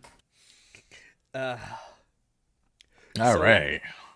I mean, I only have one last thing to talk about, and I didn't have much to say about it, so I can go ahead and say it, and then you have the entire time rest of yourself. Well, the Oh, stuff you want to Jesus talk Christ. Okay, sure. About. All right, so they released the teaser for Fallout Season 2 recently. I'm Did excited. they actually? I haven't seen it. It's very short. It's just a very short teaser. You can go look it up right now if you want. I'm literally doing that. It's basically just them walking outside of New Vegas. But I am excited. We're getting season 2 in December, and they also announced that Amazon has already greenlit a third season. So they That must doesn't have surprise a lot. me though. They must have a lot of faith in this second season. I'm kind of hyped for it because while I talked about this in our Discord server not too long ago, I don't think the Fallout TV show is like phenomenal or a masterpiece or great, but I definitely think it's good enough for what it tries to be, and it's done enough to make me excited to see where they go next. Oh god damn, that looks so fucking beautiful. I think they're playing with some serious fire, but I think it's gonna come out really really good, honestly.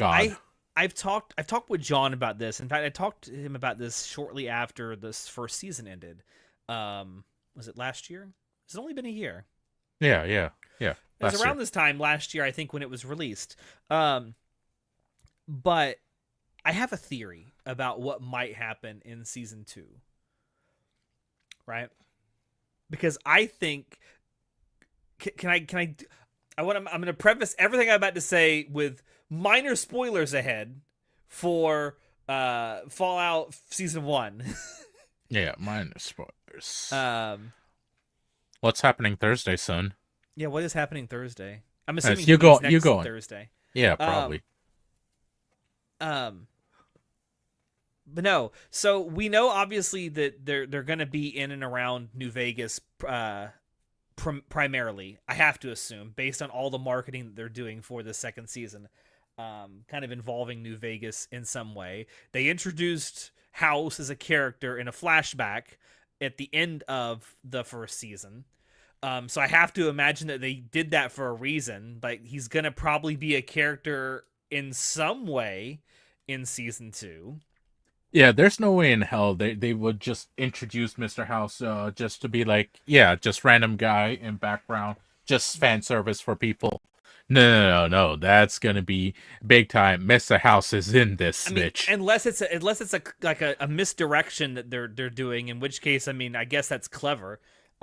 We do know that the Brotherhood airship that appears in the series is not just a copy of, it is the Pridwin from Fallout 4. And there's only 2 endings to Fallout 4 where the Pridwin doesn't get destroyed. And I'm gonna assume they're gonna choose the Brotherhood of Steel ending to canonize for Fallout 4. If that's the case, that means that the player character from Fallout 4, the sole survivor, joins the Brotherhood. So we could actually have the sole survivor show up in this season. And if it's the House ending that they're going with for New Vegas to canonize, this means that the Courier could show up too. Man, it's possible, but I have a feeling they're not gonna incorporate the player character at all, just more so legends, if anything. Like, If they do, though, my theory is, if they do that, they're gonna set up something to where the sole survivor and the Courier are on opposite ends of something, and they have to fight it out, which would be cool to watch. I'm not gonna lie. I just don't And see it happening though. I don't see them involving the player character whatsoever in the show. I maybe, I don't know. I was doing a lot of theory crafting, and I thought it would be cool, especially if you had was it Maximus, the Brotherhood Paladin Yeah, guy, Maximus. Yeah, and Lucy having to be on the opposite ends of this, and then they have to fight each other even though they don't want to. that's gonna be fun. That's some cool drama stuff, man. No, it And is. It is. I also know that one of the people that they've cast in the second season is Macaulay Culkin of Home Alone fame. I have a feeling that he has been cast as Arcade Gannon. I just have a feeling. I don't know. I mean, he's so zany that he could play a lot of different characters. In the show.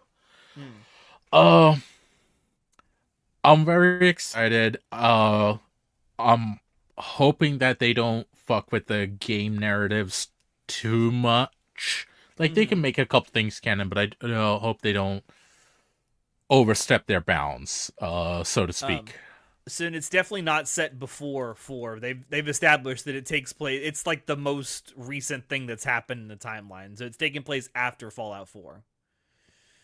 Or he could be fantastic. That would be a great nod to players of New Vegas if he shows up as Mr. Fantastic. I don't know. There's a lot of stuff they could go with it. If they go with that like my theory of, if they bring like the sole survivor and the Courier together and they have this thing, what a great hook it would be for the third season. If you see like the final scene, whatever, of the final episode of season 2 is like, you see this trail, like footprints in the desert, right? And it's just, all you see is the feet running along. You don't see who it is. And then you see a dog walking right next to them. Oh my right? god, that'd be so funny. And then the camera pans up, and it's like it's the entrance to Big Mountain. And then it slowly rises up, and you just see the back of the person, and it says 101. It's a vault jumpsuit. That'd be so cool. I don't see it happening, but man, that'd be cool as That'd shit. be a great hook for season 3, though. It'd be pretty fucking nice. I don't see them doing it, but that'd be pretty cool. Also, Sun, I have not played any of the like Dark Souls games at all, so Night Rain, no excitement from me whatsoever. I think it's cool. I think people are gonna have fun, probably like one of the Game of the Year contenders, without a doubt. But I'm not looking forward to it whatsoever. Just no interest. I've never played either, so I definitely won't be playing Night Rain, but I'm happy that you were happy. Yeah, what he said. I don't know if they would bring in the characters because the Soul Survivor is one of 2 specific characters. I mean, maybe. That would make it easier to cast for, though, because it's one of 2 specific characters. And let's be honest, in Fallout 4, the only way that story makes any sense is if you play as Nate. If you play as Nora, the story makes no sense. Yeah. It's From behind the scenes unfortunate. photos, I say a mix of NCR and house endings. I mean, they might go with something like that. I mean, obviously that there's no way you can do that in the game, which is kind of sad. I guess if they go with an NCR ending, House is still alive in the NCR ending. He's just not controlling New Vegas. There's a lot of wild different things that could happen. We just need to wait and see what direction they choose to go with. Yeah. I don't know. I would not be opposed to them like canonizing like specific characters for the Soul Survivor or the Courier if what I'm saying is the case. But I don't know. I'm still looking forward to it. Like I said, I don't think the Fallout TV show is like a masterpiece or anything, but it's fun, and I think it gets the spirit of the games pretty accurate. Yeah. I mean, overall, like I'm just enjoying the show. Period. And like, Yeah. to me, it really doesn't matter to me how much things they get canonized or not. Honestly, it's just a good show on its own, and I'm more so enjoying it for that. I don't Yeah. really care too much about what they're making canon, what they're not. And That's also even as a Fallout fan, and I've been a Fallout fan since before Bethesda. I do think it's cool that they made this accessible for people who aren't Fallout fans. yeah, like You can You could- watch this on its own. legitimately, like I've recommended it to people who haven't looked at Fallout whatsoever, and they're like, "Yeah, no, fun show, really enjoyed it. Felt the passion and love in the setting," and I'm just like, "Yeah, it is." Also, Walton Goggins just chewing up scenery every second he's on screen. God, it's disgusting what that man does. With Nate, it's just, oh, you're a soldier. Perfect. Here's your new orders. With Nora, it's, oh, you're a lawyer. Well, according to something BS reason, I get to conscript you. Here's your orders. As I said, like, I get it that you want to give players the option to play as dude or dudette, but the story doesn't make sense if you play as Nora. I'm sorry. It wasn't the best implementation, unfortunately. But yeah, that's really all I got to say about it. I'll probably do a watch party in our Discord server when it comes out in December. Oh yeah. I don't know if they've said when. They've just said December. They No, haven't no, given like a specific date. Yeah. I mean, they'll probably announce it when it comes closer to the time. Oh, I'm sure. Honestly, they could also announce it, in like a week, 2 weeks, whatever, during the Summer Games Fest. That's also a possibility. I mean, maybe. But yeah, as of the time of us doing this, they haven't announced a specific date. They just say in December. Yeah, that's all I kind of got for this WTF. So the rest is on you, sir. All And while right. you do that, I have to take a piss. I can still hear you, though. Sure. Monster Hunter Wilds. I have been playing a ton of it. I still haven't stopped. Other than to play Expedition 33. Fantastic game, by the way. Please go play it. Monster Hunter Wilds, I've just been playing it over and over and over. It has been my obsession. I've been enjoying the shit out of it.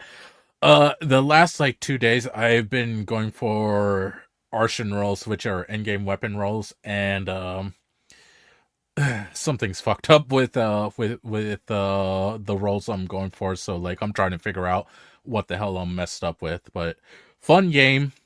Been having hell of a time with it. It's great. Don't have too much more to say about it. I'm back. Switch 2 got announced. Like this WTF was meant for last month, based off the stuff I've written. Yeah. Yeah. Switch 2 We didn't get to a been WTF announced. last month. Yeah. I'm sorry about that. We got busy. We got busy. That's just how life is.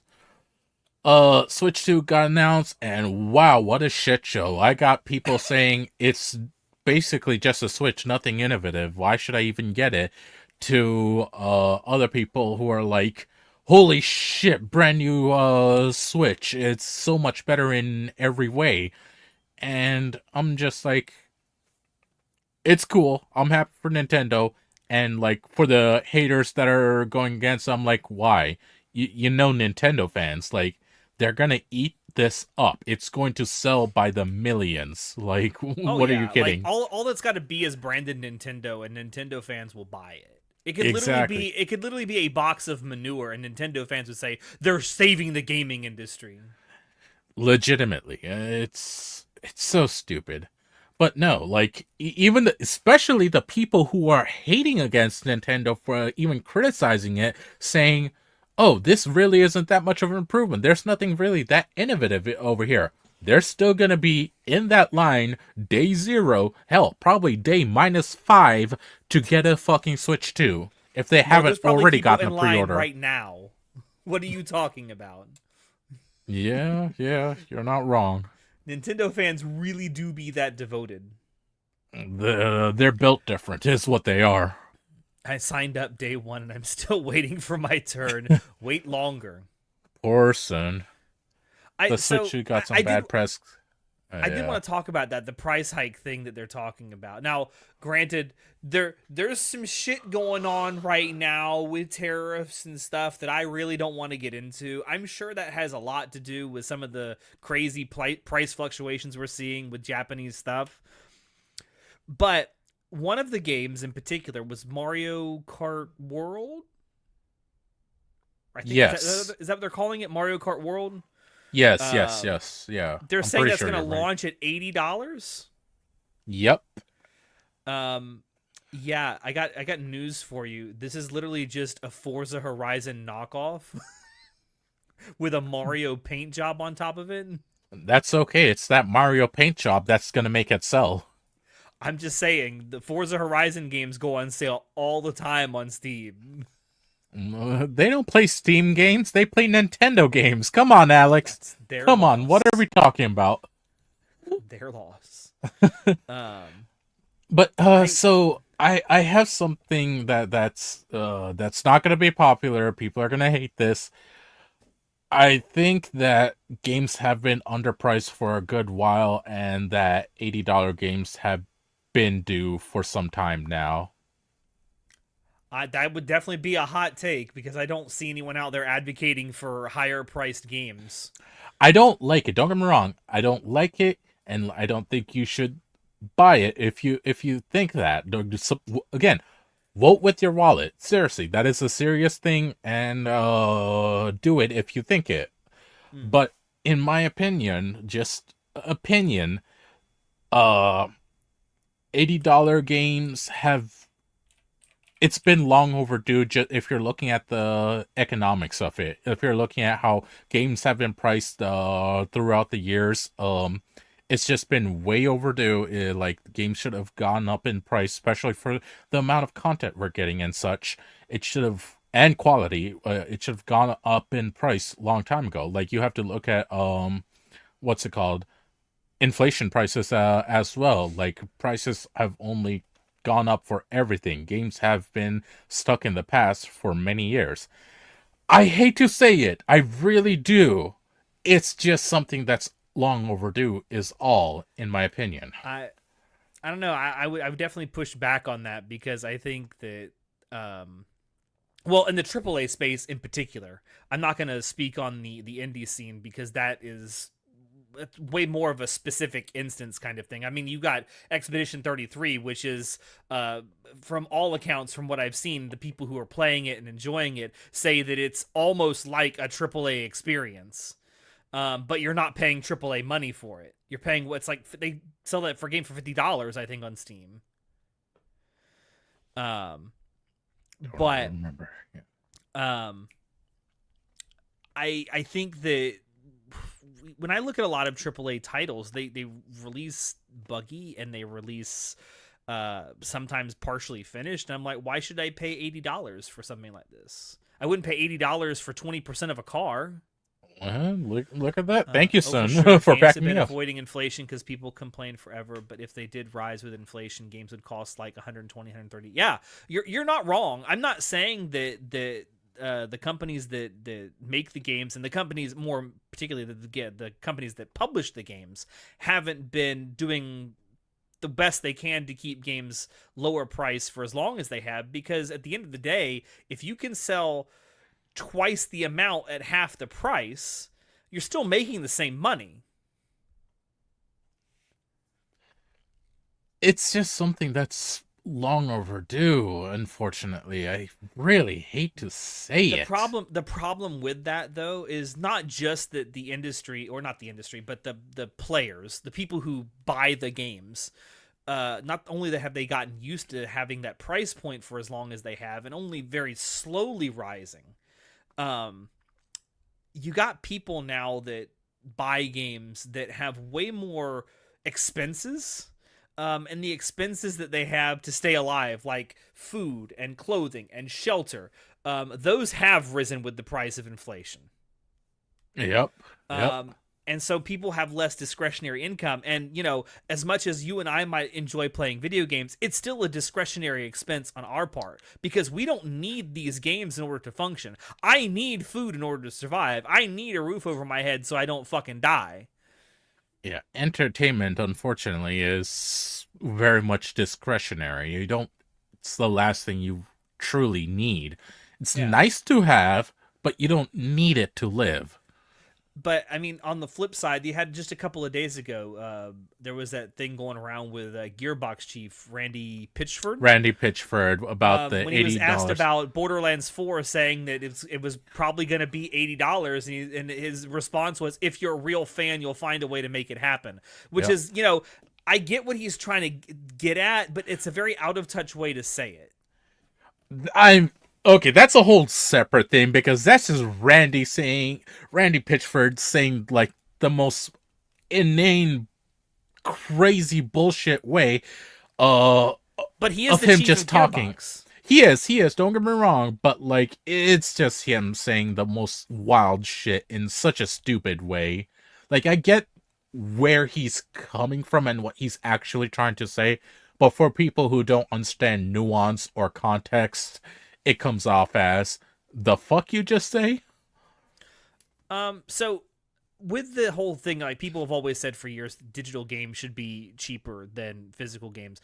Generally, I agree with that, but I also think that if you're gonna sell games should primarily be sold at a single price point. I don't think you should have a different price point for like PS5 and Xbox and PC. And I think that just sell it at one price point so everyone knows what it is. And that way, the people who you're working with, who are making your games, can kind of gauge how well they're going to eat based on how many sales they do. Yeah. Now I will say that the market for whatever they decide to call them, the premium deluxe editions, gold editions, whatever, they should just stop doing that because the boxes and stuff that they do, they're shit. The bonuses, they're shit. Like you paid, I don't know how much for the digital or the deluxe edition of Fallout 76 or whatever when it came out, or something. I can't remember what it was. No, Starfield. You did it for Starfield. Oh yeah. And, like the bonuses that you get, take out of the equation that Starfield was a shitty game. was it really worth it with the extra stuff that you got? Even if Starfield had been a great game. Now, this is all subjective. I have to say, the physical stuff I got, I found it to be pretty fucking cool. I liked it. I really do like it. I still have them. I think they're pretty fucking cool. I did only have one more topic written down. This is just a continuation of a whole topic. I mean, this kind of goes on with what we're talking about with the Switch and the $80 price point for some of their games. Yeah. But no, personally speaking, I did get the collector's edition, and I do find the collector's edition stuff to be pretty cool. It is all subjective up to every person. That's fair obviously. enough. That's fair enough. Like, but do you think that if you paid as much as you paid for it, that you should have gotten some physical version of the game? Yeah. Whether it's on a disc or a USB drive or something. Yeah, the fact that it didn't come with a physical version of the game is bullshit. Like, I do always advocate for, if you're getting any type of, like, deluxe or collector's edition, whatever, you should be getting a physical version of it. Yeah, I agree. And it doesn't have to, I mean, obviously a lot of computers nowadays don't have disc drives, so I'm not saying you should get a DVD or a Blu-ray disc with it on there, but I mean, almost every computer I've ever seen someone play games on has at least one USB port, so... And if you can make all these extras for the deluxe editions, why can't you put it on a USB thumb drive? I mean... Granted, a lot of AAA games now are like 500 gigabytes, but... To be fair, though, you can, depending on the game, you can just put it on a drive and you're good, especially with the drives that we have nowadays that can have stupid amounts of gigs. Like, maybe it's that's fine. me being an old fucking man, and I remember getting digital, like, versions, or I keep saying digital, deluxe versions of these games at, like, GameStop or whatever, and you go to, like, the midnight launch, and you get this big, giant, hulking box, and it'd have so much cool stuff in it, and then there at the bottom would be the physical game. I don't know. Yeah, I missed it. I really do. The price hike would vary game by game, which is fine. I mean, I think if you're going to do a price hike in it, if you're putting out like your 700th re-release of The Legend of Zelda: Ocarina of Time, maybe that game doesn't need to be $80 fucking Nintendo. No, Nintendo wants their money. Are you telling me that you think that if they don't release it again, they're going to charge $80 for it? They're going to charge $80 for it. Shit, they might charge 90, if not 100. Are you kidding? I think Mario Kart is both an experiment to see if people would buy it and also a way to entice people to get the bundle, since scalpers avoid bundles since they're harder to sell. That maybe... Agreed. I will say there's a lot of, especially with like, there's the Pokemon trading card thing or whatever going on right now that scalpers are like going absolutely ham over. I don't really know what all that's about, but I know that a lot of stores have started instituting like one purchase per person like rules. Yeah, thank God for that, because otherwise the scalpers would have seriously gotten their way in and bought a lot more. Now, Nintendo did say that they're accounting for scalpers and made a lot more product so that it won't be as bad. So hopefully they've actually learned their lesson and it won't be this as bad this time. But we'll see what happens. I mean, to be fair, I think the Switch in general was just a massive experiment by Nintendo to see if people would actually buy a console that isn't a console in giant air quotes that isn't as powerful but still had some of their favorite titles on it. And people did. I mean, in droves. Be honest, like Nintendo is known more so for pushing boundaries in terms of what or how people play games, but not necessarily the games that they make. Like whatever the next Mario game is, like the next 3D Mario game, is it gonna be vastly different from the last one that came out? Probably not. No. But the thing is, like, they do experiment and innovate with their games now and then, like, and they have been doing that more and more, so I am appreciative of them doing that. So don't ever write out Nintendo. Like, I mean, the thing with Nintendo is that they've definitely cornered the casual gaming market for sure, at least in terms of like console gaming. But they'll always find a way. It's why I've always said, like, if Nintendo really wanted to be one of the most valuable companies ever on Earth, they should port their games to PC. Guarantee you that'd be $500 billion within a year. they make stupid amounts of money. I have a feeling it's eventually going to happen. It's just a matter of when, not if. Some stores have it where they either sell the cards at MSRP, but they open the package in store for you, or leave it sealed and sell it to you at market price since actual collectors don't mind. But this is a local game store tactic. I'm assuming you're referring to the Pokemon card thing that's been happening with scalpers. He is. Me and Tommy have actually talked about that. I've seen like videos of the scalpers and like they're actually getting into fist fights with each other. This is fucking wild. Oh, it's pure cinema for me. So I love it. Is the whole thing with this like engineered scarcity with Nintendo? Yes. Yes. Or I guess it's not necessarily Nintendo. It's Game Freak, isn't it? Because they still own Pokemon. Or does Nintendo control the trading cards? I'm pretty sure Nintendo controls that aspect. Okay, I don't know who controls the actual trading card like market for Pokemon. It has to be kind of Nintendo. always assumed the end, like the buck stopped with Nintendo, but it has to be Nintendo. They like GameStop said about that, saying they like the scalpers camping outside their stores the next day, saying one per customer. That's like it was funny. You know what's funny? Shit. It reminds me of when I can't remember how long ago this was, but there was something on a local news station one time where it was when one of the new iPhones was coming out, right? And of course, this is when everyone was lining up for days to get the new iPhone the day it came out.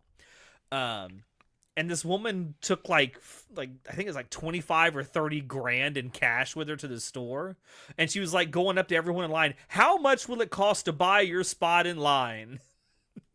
Holy shit!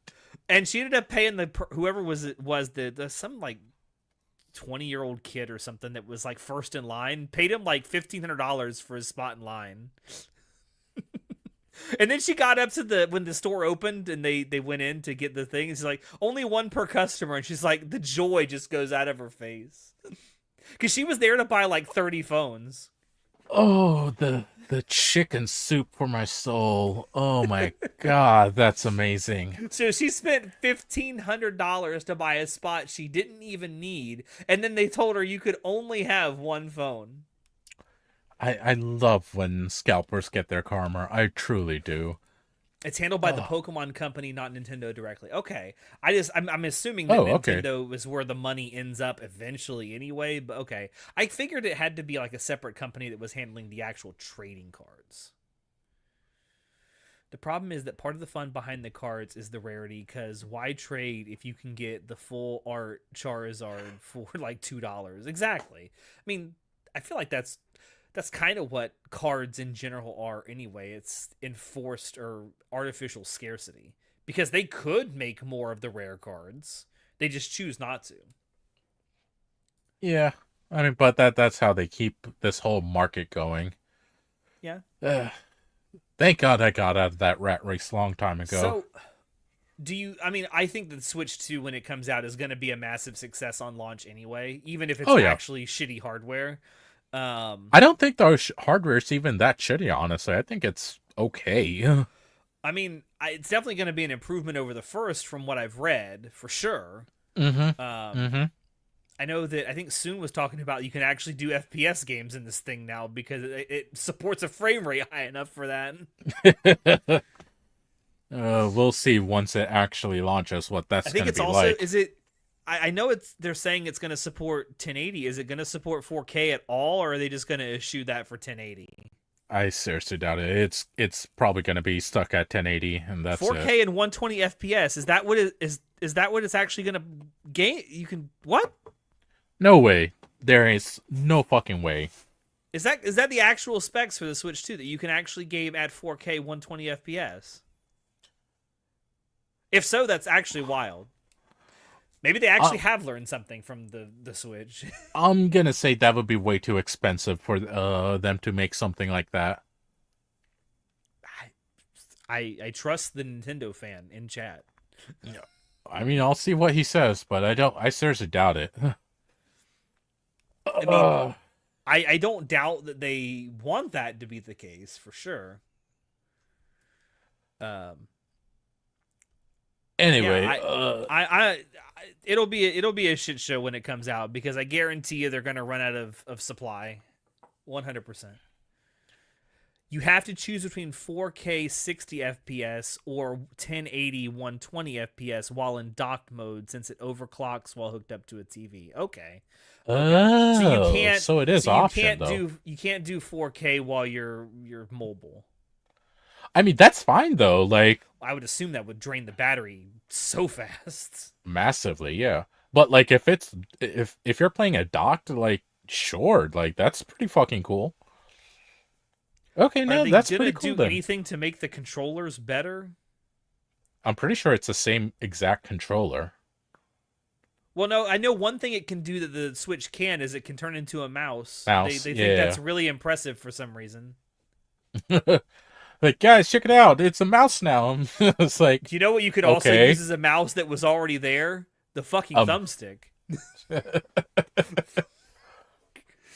It's funny. All right, I want to move on from this. I just thought it was funny how proud they seem of the fact that you can use the thing as a mouse. Don't want to talk about this. Okay. So I've been having a lot more friends getting engaged and married and all that these couple of years, and I'm just like, I don't know. It's caused a little bit of fun introspection in a way, just like looking at everyone getting their glow ups and just improving their lives and like finding partners and all that. I'm just like, I'm so happy for everyone that's finding it, because like the world's so fucking miserable nowadays, and like it's so dark in a lot of places as well. And I think it's good and very important to see happiness spreading where it is. I mean, no offense, but you're almost 30. This is bound to happen. I mean, yeah, no, it's a passage of time thing. Eventually, I guarantee you will be the last one in your friend group to not be married. By design, thank you very much. Yeah, I mean, I noticed that a lot when I turned 30 as well. It's like all these people I hang out with now that we're like in our late 20s or early 30s, they found someone to settle down with. I'm happy as hell for them. Don't get me wrong, but it's like, wow, I understand now. You don't have time for me. I'll be over here in my corner. It's fine. Oh no, if me personally, if I'm missing people, I'm like, hey, you fuckers, make time for me. Like, we're doing this shit on this day and this time. Like, I'm getting in on this. Hey, I'm you can butting do in. that. You can do that, but you cannot be offended when they say no, wifey comes first. Oh, I see. The thing with me is, I make sure to become like, if it's just one person I'm friends with, I make sure to become friends with the significant other as well, so they don't have any excuse. Everyone better fucking like me. You know what? Fair enough. It makes you feel better. Note of my generation can't afford marriage or kids. You think mine can? Yeah, seriously. We are not so unalike, you and I. You and I. Yeah. No. No, for me. You only adopted the poor. I was born into it. Recession, not my first time. I graduated high school at the very same year as the international financial housing collapse. What a time. And I had to go through my first couple years of college during the Great Recession. Oh, what an experience, am I right? I'm sure that won't lead to lifelong trauma in any way. Funny enough, I'm the only one in my friend group who's actively in a romantic relationship. I mean, hey, I'm happy for you. I'm happy Hey, for congrats. you. Except for you, don't really do it anyway. That's wild. But yeah, when I first like noticed it, I'm like, okay, I gotta reevaluate my approach to friendship here, because now when they tell me that they can't get together because they're doing X, Y, and Z with their spouse or their significant other, I'm like, okay, I can't be upset about this because that makes me a bad person. That makes me jealous, and that's not good. No, it's not. Like, on one hand, you're not. No one's entitled to your time, but at the same time, you have to spend time with people to keep up with relationships and to Yeah. keep relationships strong. So, and it's not a one party thing. Like, the people who are in relationships also have to make sure of that as well. Otherwise, like, next thing you know, you're just with your significant other with no friends to show for it, and that's not a good thing either. You gotta Yeah. it's about balancing your social life, and it's a two-way street. That is also very important, and I think this is something that a lot of people, especially young people I see, don't. I won't say they don't understand, but they kind of just take this as the norm, that if you're the only one putting any effort into a friendship, well, this kind of goes with just romantic relationships too, but just a friendship in general. If you're the only one that's ever calling to say, "Hey, what you doing? Let's go do something. Hey, you want to get together for some games? Hey, you want to hop on real quick and play, I don't know, Fortnite Run or some whatever. I don't duos. fucking know. Yeah, whatever. Hey, you want to get together for some ice cream or for lunch or whatever. If you're the only one that's ever doing that, that's a one-sided friendship. Because if that person's never reaching out to you, I mean, with exceptions, I mean, if they got stuff going on in their lives and they can't, and you know that, that's different. But if you see them going out and doing this stuff with other things, and you're the only one that's responding to them doing this stuff, they might not be your friend. I hate to say that, but they might not be your friend. No, but that's the truth, and a lot of people don't realize that. Like, friendships are a two-way street. That relationship is not one way; it is two-way. If there isn't a mutual seeking out, it's not a friendship. It's one side is being taken advantage of by the other, and that's not a solid base for a friendship. You have to realize that. And if you don't, like, you're just in for more pain in the long run. You have to set boundaries. You have to do it the right way. Otherwise, you're just going to end up hurt in the long run, because you're going to just keep on sinking time and more money, and more importantly time, which is a resource you And can your never energy, get back. which is important. Yeah, and your energy. Yeah, seriously. Speaking of what Soon said, there was a classmate got engaged to her boyfriend while they were in high school. Now they have 4 kids and are 20. That's a lot of kids by 27. Wow, holy shit. That's, I mean, if they're happy, God, no judgment. I'm good for God them. love them. That would not be me. Yeah. I did. Speaking of that, though, I did get notification from someone I went to high school with not too long ago that another member of our graduating class has died in a car crash. Oh boy, I'm sorry to So hear now that. I have outlived 7 people in my graduating class. God damn, impressive. Yes. I don't know if that's a good thing to be impressed by or not, but No, I think it's a good thing. I mean, that's just statistics, though. That's raw statistics of it. Like, people die, and like, let's see. 4 Yeah. have died in car crashes. 2 to drug overdoses, and 1 in a shooting. yeah, no, sounds about right. Sounds about right. So yeah, it's kind of a downer, but it happens. But no, the thing with the friendship is, like, I see so many people lost is like how to actually be friends or make friends with people, and it's like it's not it. I know it sounds crazy, and I know this is gonna sound difficult, but you got to actually open yourself up and talk to people. That's scary to a lot of people, I know, especially if you're an introvert. But It's the only way to make friends. And that doesn't change. Whether you're a child or an adult, that doesn't change. To add on to that, not just talk to people, but talk to people correctly. Yes. Like that We matters have as many well. examples in our Discord server of people talking to other people incorrectly. Unfortunately, that is a truth. Yeah. It is a difficult skill to learn. I will never say it's an easy thing that anyone should be able to pick up on. No, it is an actual skill. It does take practice. I mean, charisma is not just something that you are born with. I mean, some people are born with a natural amount of charisma, but it's something you can learn. You can learn how to be more social, but it takes practice, and you have to be willing to put yourself out there. And it's like finding a partner, a romantic partner. It's like, well, you're never going to find one if you don't take the risk of getting rejected. And trust me, look at this face. I've been rejected a lot. Okay? Which is If I can crazy take because it- that's a very handsome face. I mean, thank you. If I can take that kind of rejection, trust me, you can too.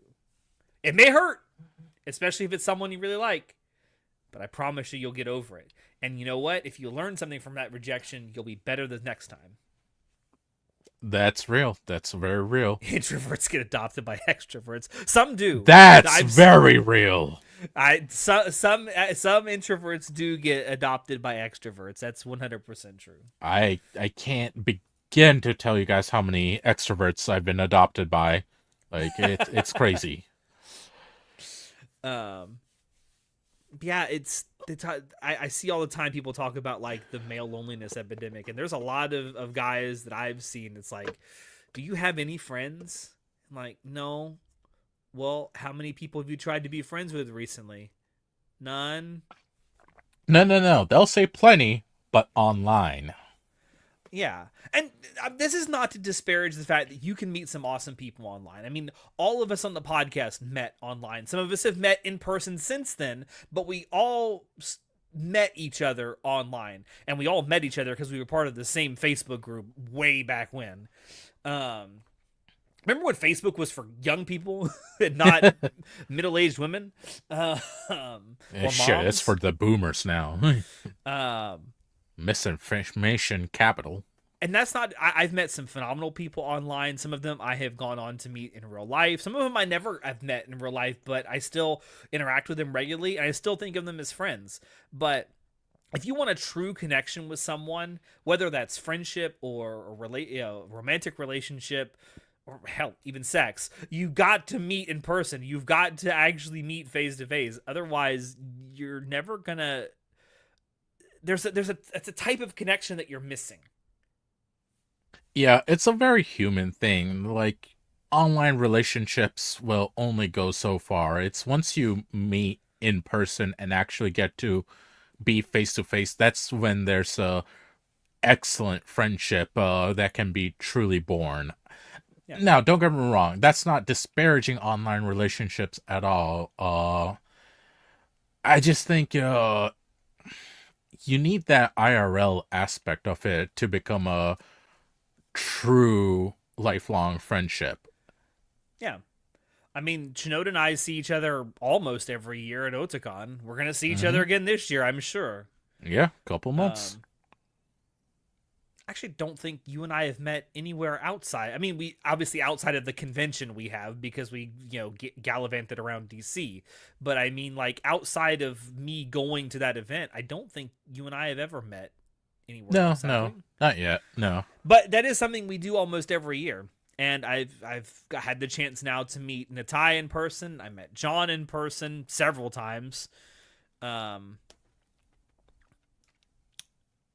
trying to think. Back in the day, we met Jason and Tom. God, there's some names that are throwbacks. Oh, I'm gonna be meeting Jessica in a couple months. Oh man, there's a really big throwback. Remember when we used to have women on this podcast? That's not Wix. Yeah. That's not Vix. Yeah. I'm actually really excited for that. I'm really looking forward to it. Yeah. Hell, a person who was a guest on the podcast, Ian, I've met in person.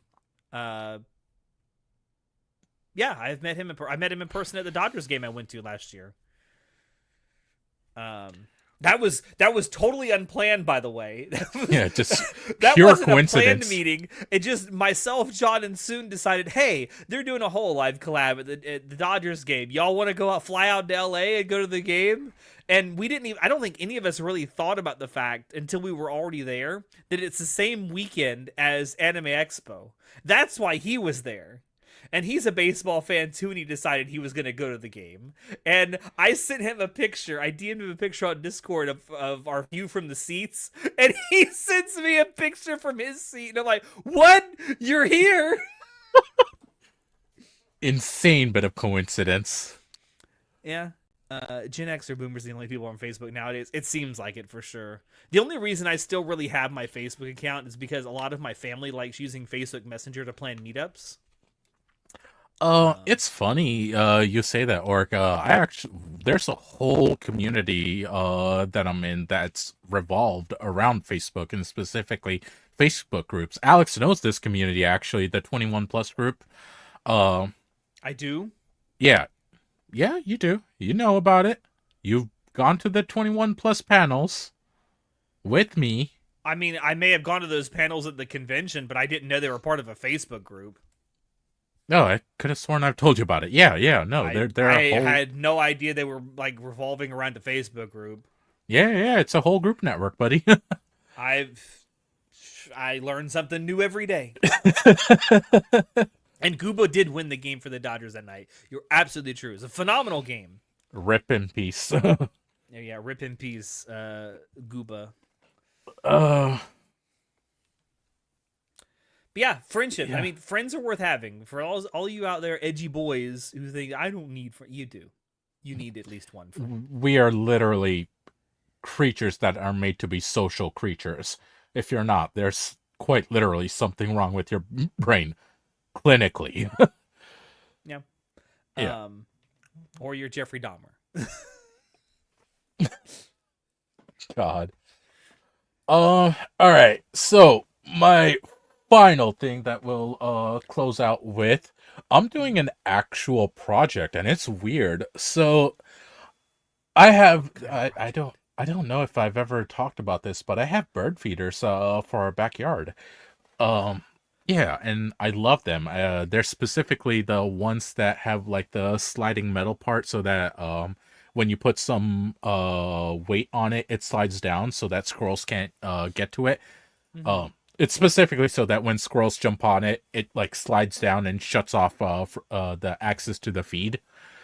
Yeah, so those are cool. I really love those. But my parents over here actually got me a really cool gift this past winter. It's a bird watching bird feeder where there's actually a camera that's attached to it. It's solar powered and everything. So it's really fucking cool.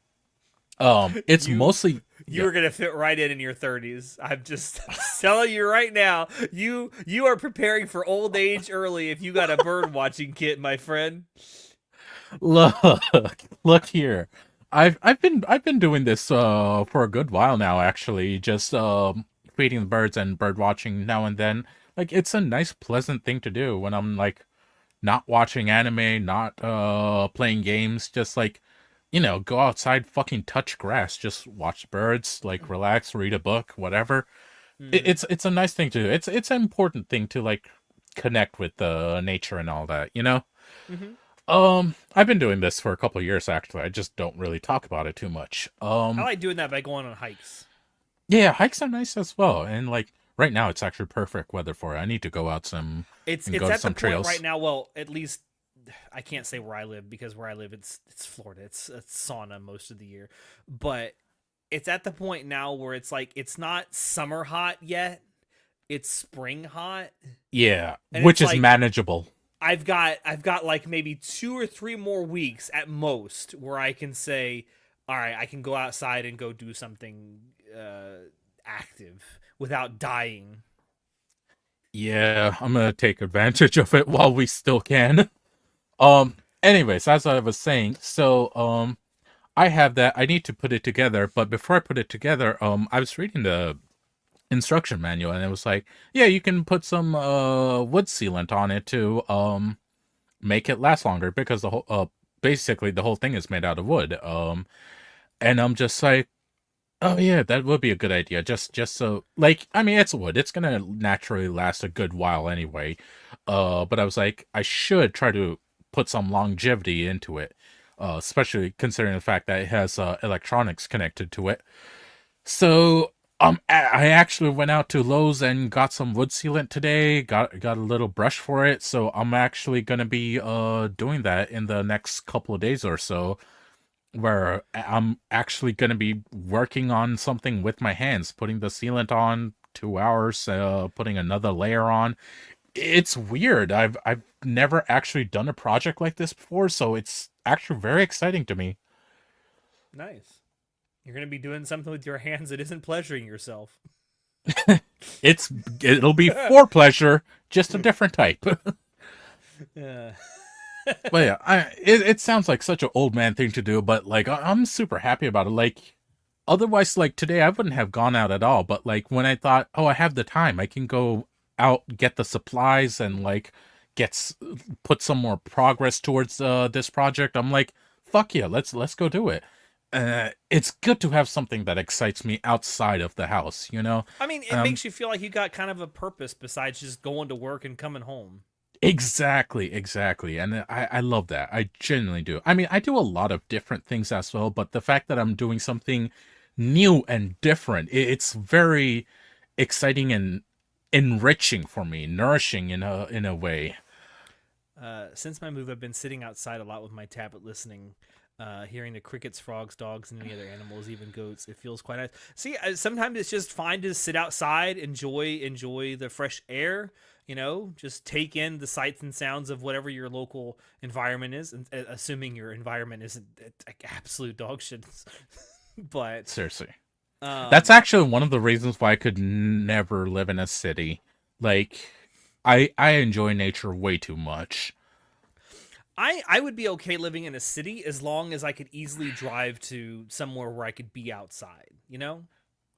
Yeah. Like if I lived in a city that was, say, I don't know, good hour and a half drive from a national park, I could do that. Thing is, at the same time, that's not a daily thing. For me, like, unless it's raining, every day I can go outside to our backyard and just enjoy it. Yeah. I don't know. It's good to have. I mean, what you're really describing is a hobby, and it's good to have those. I mean, it really is. For us. I mean, I guess you could consider the podcast we do as a hobby, but it's good to have a hobby that gets you outside and active a little bit.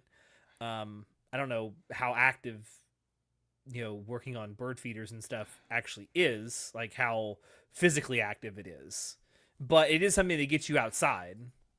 Yeah, it's mostly the going outside and it's mostly the going outside and like just doing something different that's not like tech related. The fact that this does have tech is a whole different thing. That's just coincidence. But it's not you being connected to a screen. That's the difference. Yeah. I mean, a light switch is tech, but it's not a screen, and that's these screens, man. They zap our lives, and we don't realize it sometimes. No, it's horrific. I've seen a lot of studies. I highly recommend everyone look into phone screen studies as well. It is Don't let that discourage you from not following the podcast, though. Please. I didn't think about that before I said it, but that doesn't mean you should unsubscribe. I'm just saying. We love you. We want you here. Come join us. But at the same time, every so often, put your screen down, go outside, enjoy the planet that we live on. It has a lot to offer. If you open your eyes and look. Yeah, seriously, we haven't burned blind, it I'm to sorry. If you're blind, you can honestly do something better. You can feel the planet, like Not in a poisonous weird things. way. Don't do that. Yeah, don't touch the poison. In a weird way, I'm somewhat jealous of blind people in that aspect. They can smell, they can hear, they can touch in such a unique way that we just can't. I agree with what you're saying. I get it. I'm not jealous of blind people at all because I want to be able to see what I'm putting in my mouth when I eat. I don't want to know if there's, because I wouldn't be able to tell if there's bugs in my food if I were blind. Yeah, no, don't get me wrong. If I become blind, can't do it. I get what you mean. Ayo, indeed. I'm being real. I'm being very real. If I didn't have my sight, I wouldn't go past another day, not voluntarily. I mean, like, something I like to do, because I really enjoy going to the beach. Like, that's kind of, for me, of course, I was born and raised in Florida. I'm surrounded by beaches, so kind of makes sense. But there are times when I go to beaches, especially if there's not a whole lot of people around, I will just lay there on the beach and close my eyes. I won't be listening to music or anything, and I'll just listen to the sounds of, like, the waves and the birds overhead. And it's so fucking peaceful. It genuinely is.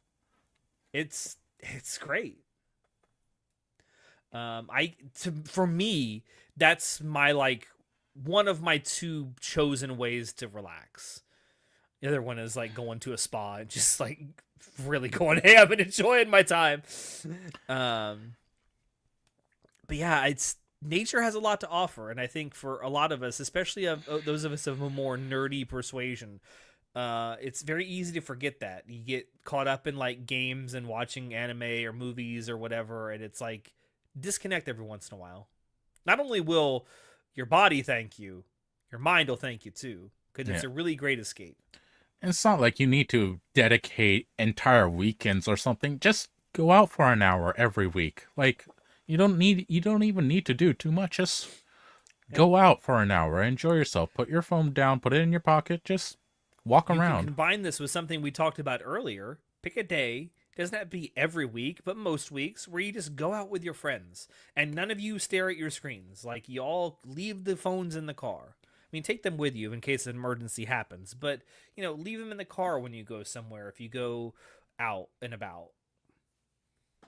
Honestly, just put it on silent mode, put it in your pocket. Pretend you're at the movie theater. Yeah, seriously. Actually engage with the people around you and nature. It's kills fun. Me because, I mean, and I don't even see it with people our age. I see it with people significantly older. My parents do this. My father is notorious for this. Like, even if, like, we'll go out to eat somewhere, or even we'll be eating here at the house, and the first thing he does. Yep. I see it with so many people. Like, hello, we're here. You could talk to us. I'm like, I understand if you're, like, checking a quick notification or whatever. I'm not going to be offended. But, like, when you're spending so much time on the phone, when I'm literally right in front of you, I'm like, all right, come on. Like, I know you're addicted, but, like, at the same time, I can't say too much. But it's frustrating. Now, I have sort of a I guess it's not exactly a hard and fast rule, but it is a rule I keep when I eat, especially if I eat out with people. If I'm eating out by myself, it's different. And that's also something that, as I've gotten older, I used to, like, be terrified of that, going to a restaurant and saying table for one, but I do that a lot now, and it's perfectly fine. But if I'm not by myself when I'm eating out, I generally don't even take my phone out of my pocket. Like, I'll keep it on, and I'll keep it on, and I'll keep it on vibrate, but I rarely, if ever, take it out unless there's some kind of emergency going on where I know I need to see this notification when it comes in. Yep. It's like you get to experience the social joy of, like, being in a restaurant and truly looking at your food and enjoying it, savoring it.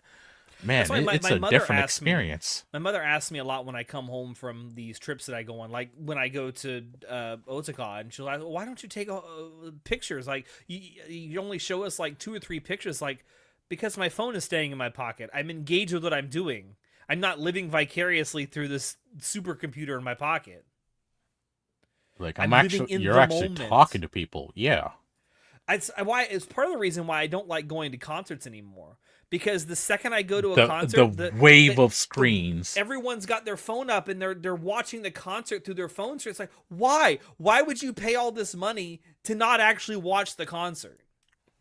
And you know what? I'm hot take. Hot take for anyone who goes to a concert. You nor no one you know is going to want to watch your highlight reel from the concert in your shitty, shaky phone camera. That's so real. It's like, I'll understand maybe if you want to record one or two songs for yourself, but like I if you're don't. spending, I can understand that because like maybe you want to look back at that time later on, just be like, oh man, that was fun. I have friends that do that. I'm like, cool. But like when you're just the whole concert just on your phone, focusing on it, and that's it. What are you there for? I Like, tell you, I think I why? talked about this on the podcast a while back, but I am in favor of these musicians and I mean increasingly comedians who are like they collect everyone's phones at the beginning of shows. It's like, nope, you'll get this back when it's over. Or even or even just be like, if you pull a phone out, you're getting kicked out. Yeah. It's actually been proven by science taking pictures of something affects your memory of it. I have no doubt. But given the choice between living in the moment and enjoying the moment that I'm in, or pulling out my phone and trying to get like the best 15 pictures of something I can, I'm going to choose the former. The results are in. The members of ACAD prefer rat to clock. Okay, fuck you. Fuck Rat? you. What? He ran a poll in our Discord server because he's painting Warhammer figures. And he's using HoloLive characters as a reference for the paint jobs. Okay. And he ran a poll asking if people preferred Bay to Crony, and Bay won the poll. No Bay is the clue who rat. that. Oh, Crony okay. is the clog. Is the rat that one that has like several pet mice or something, or several pet rats? No, the character's an actual rat. Oh, okay. No, like I've seen some reels online. There's some VTuber that has actual pet rats. I've seen that too. I don't know who that is off the top of my head, but I don't think Bay has actual pet rats. The character is just a rat. Okay. And Crony is the warden of time, hence the clock emote. All right. It means Bay will be the squad leader. Good for Bay.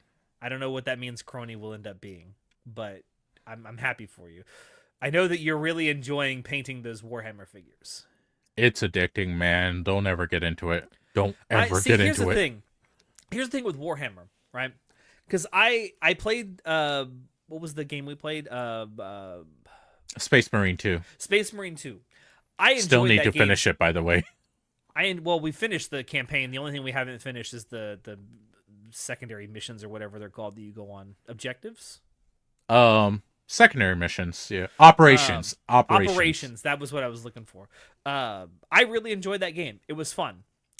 I can't say it made me want to learn more about Warhammer, though. It's probably not like the best introduction into the Warhammer universe, let's say. I'm sure there are other ways to get introduced. I mean, I've also played Vermintide, but that's not Warhammer 40k. That's Warhammer. Yeah. Proper which is, Warhammer. from what I have been told, very different. Same, but different. Although I think that both can be particularly brutal in their own ways. I mean, they're both still, shit, what was the word? When it's a dark universe, A dark universe? Alternate universe? No. When it's like a hopeless universe, shit, what is the word? Grimdark. Grimdark. Yes, that's it. Thank you, Soon. Thank you very much. Yes, Man, Grimdark. The When it's lore master Grimdark. himself has come to the rescue. I knew the word I was looking for. Yeah, Soon. Thank you. No, that's Warhammer Age of Sigmar, separate universes, but it's still a Warhammer owned property, is it not? It is. Yeah. I mean, Vermintide was pretty cool. I mean, I know that Warhammer, whether we're talking about the fantasy Warhammer or 40k, is a pretty expansive universe, and there's a lot to it. I'm sure that the lore is cool. But I'll be honest with you, the thing that kind of pulls me in is just the aesthetics. I don't really care as much about the lore. Which is fine. Honestly, that's fine though. Like everyone has their own thing that they like about Warhammer, and it's whatever you get into. That's fine if that's what you're all about. If you just enjoy big hulking brutalist tanks of men, like fuck yeah, that's cool. Yeah. I'll buy you Warhammer, Alex. Do you want space elves, space dwarves, space cat girls, or space races? Don't play the space weebs. They're annoying. You know what? It's funny you mentioned that because Star Trek has all of those things. Star Trek does have all of it. Yeah. Wait, hold on. What? The Caitians are like a feline species in Star Trek. Ah, shit. I might have to get into There's Star actual Trek. cat girls in Star Trek. I'll have to research this later. And there are space races, there are space dwarves, there are space elves. As is proper. There's even one very annoying space weeb named Wesley. Yeah, I don't think I'd ever get into Warhammer to the degree that Soon would, but I would certainly play other Warhammer games, especially if they're like Space Marine 2. I mean, if you're really into the tanks and stuff, the Guardsmen have both modern military and World War I and II vibe soldiers. I'll tell you, I forget which mission it was specifically, but there was the one mission we were playing in Space Marine 2 where the one dude the rallying the troops in the top of the tank. I was like, hell yeah, brother. Oh, that was pretty early on. Yeah, I remember I know exactly what that you're talking about. that was like a good hype up moment because I stayed and watched the whole speech. Like, because you can keep going, you don't have to stay and watch the speech. It was that good. It was fantastic storytelling. It was a good speech, man. Yeah, we really need to go back and finish the operations because there's like Now I 2 or have 3 a new computer ones that can as well. play it. And that, yeah. The World War soldiers war. I'm assuming WW is Warhammer. I don't know. WW soldiers mix details from every country in World War I and II, so it's both unique and familiar. Okay, all right. I mean, I don't doubt that any of this is true. It's just my appreciation of that game in particular, and probably Warhammer 40K in general, is gonna be the aesthetics. It's not gonna be the lore. It's not gonna be the mechanics of actually playing like Warhammer as an RPG. It's gonna be the aesthetics because the aesthetics are pretty cool. Yeah, no, and that's... I'm totally not a fascist, I swear. But man, Hugo designed some damn good uniforms. No comment. Yeah. We're not going to talk about Hugo Boss, okay?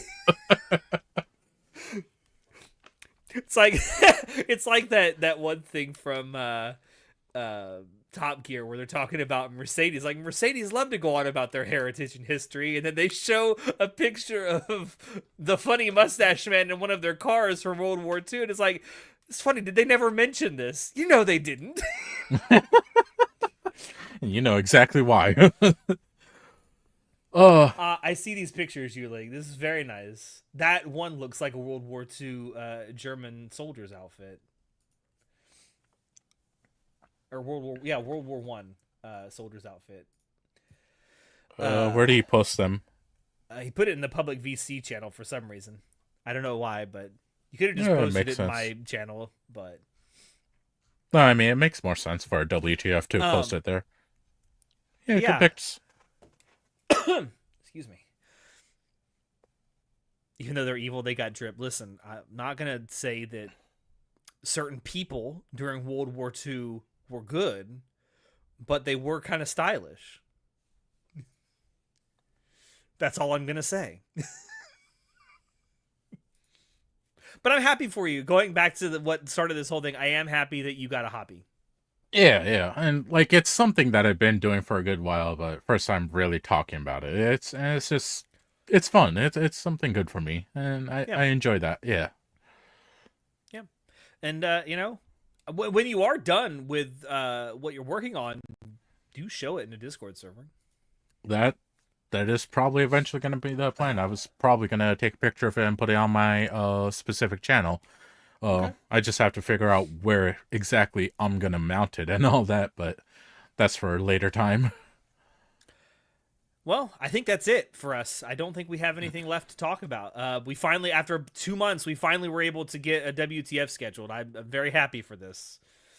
It took us long enough. I know that there's a couple of questions we didn't get to that are in our Discord server. We will get to them next time, I promise. But if you are someone who has made it this far and you want to know how you can ask us questions that will appear here on our WTF, do be sure to join our Discord server. It's linked down below in the description, as well as links to all the places you can find Anime Club After Dark. Thank you, everyone, for stopping by to watch us tonight, whether you stop by live or you watch the VOD after the fact. Don't forget to like, comment, subscribe, all that good stuff if you like what you saw and you want to see more. There's also a link to our merch store down below where you can buy Anime Club After Dark themed merchandise if you'd like to support us that way. Here on YouTube, we have memberships up for $2.99 a month. You can support us that way if you want.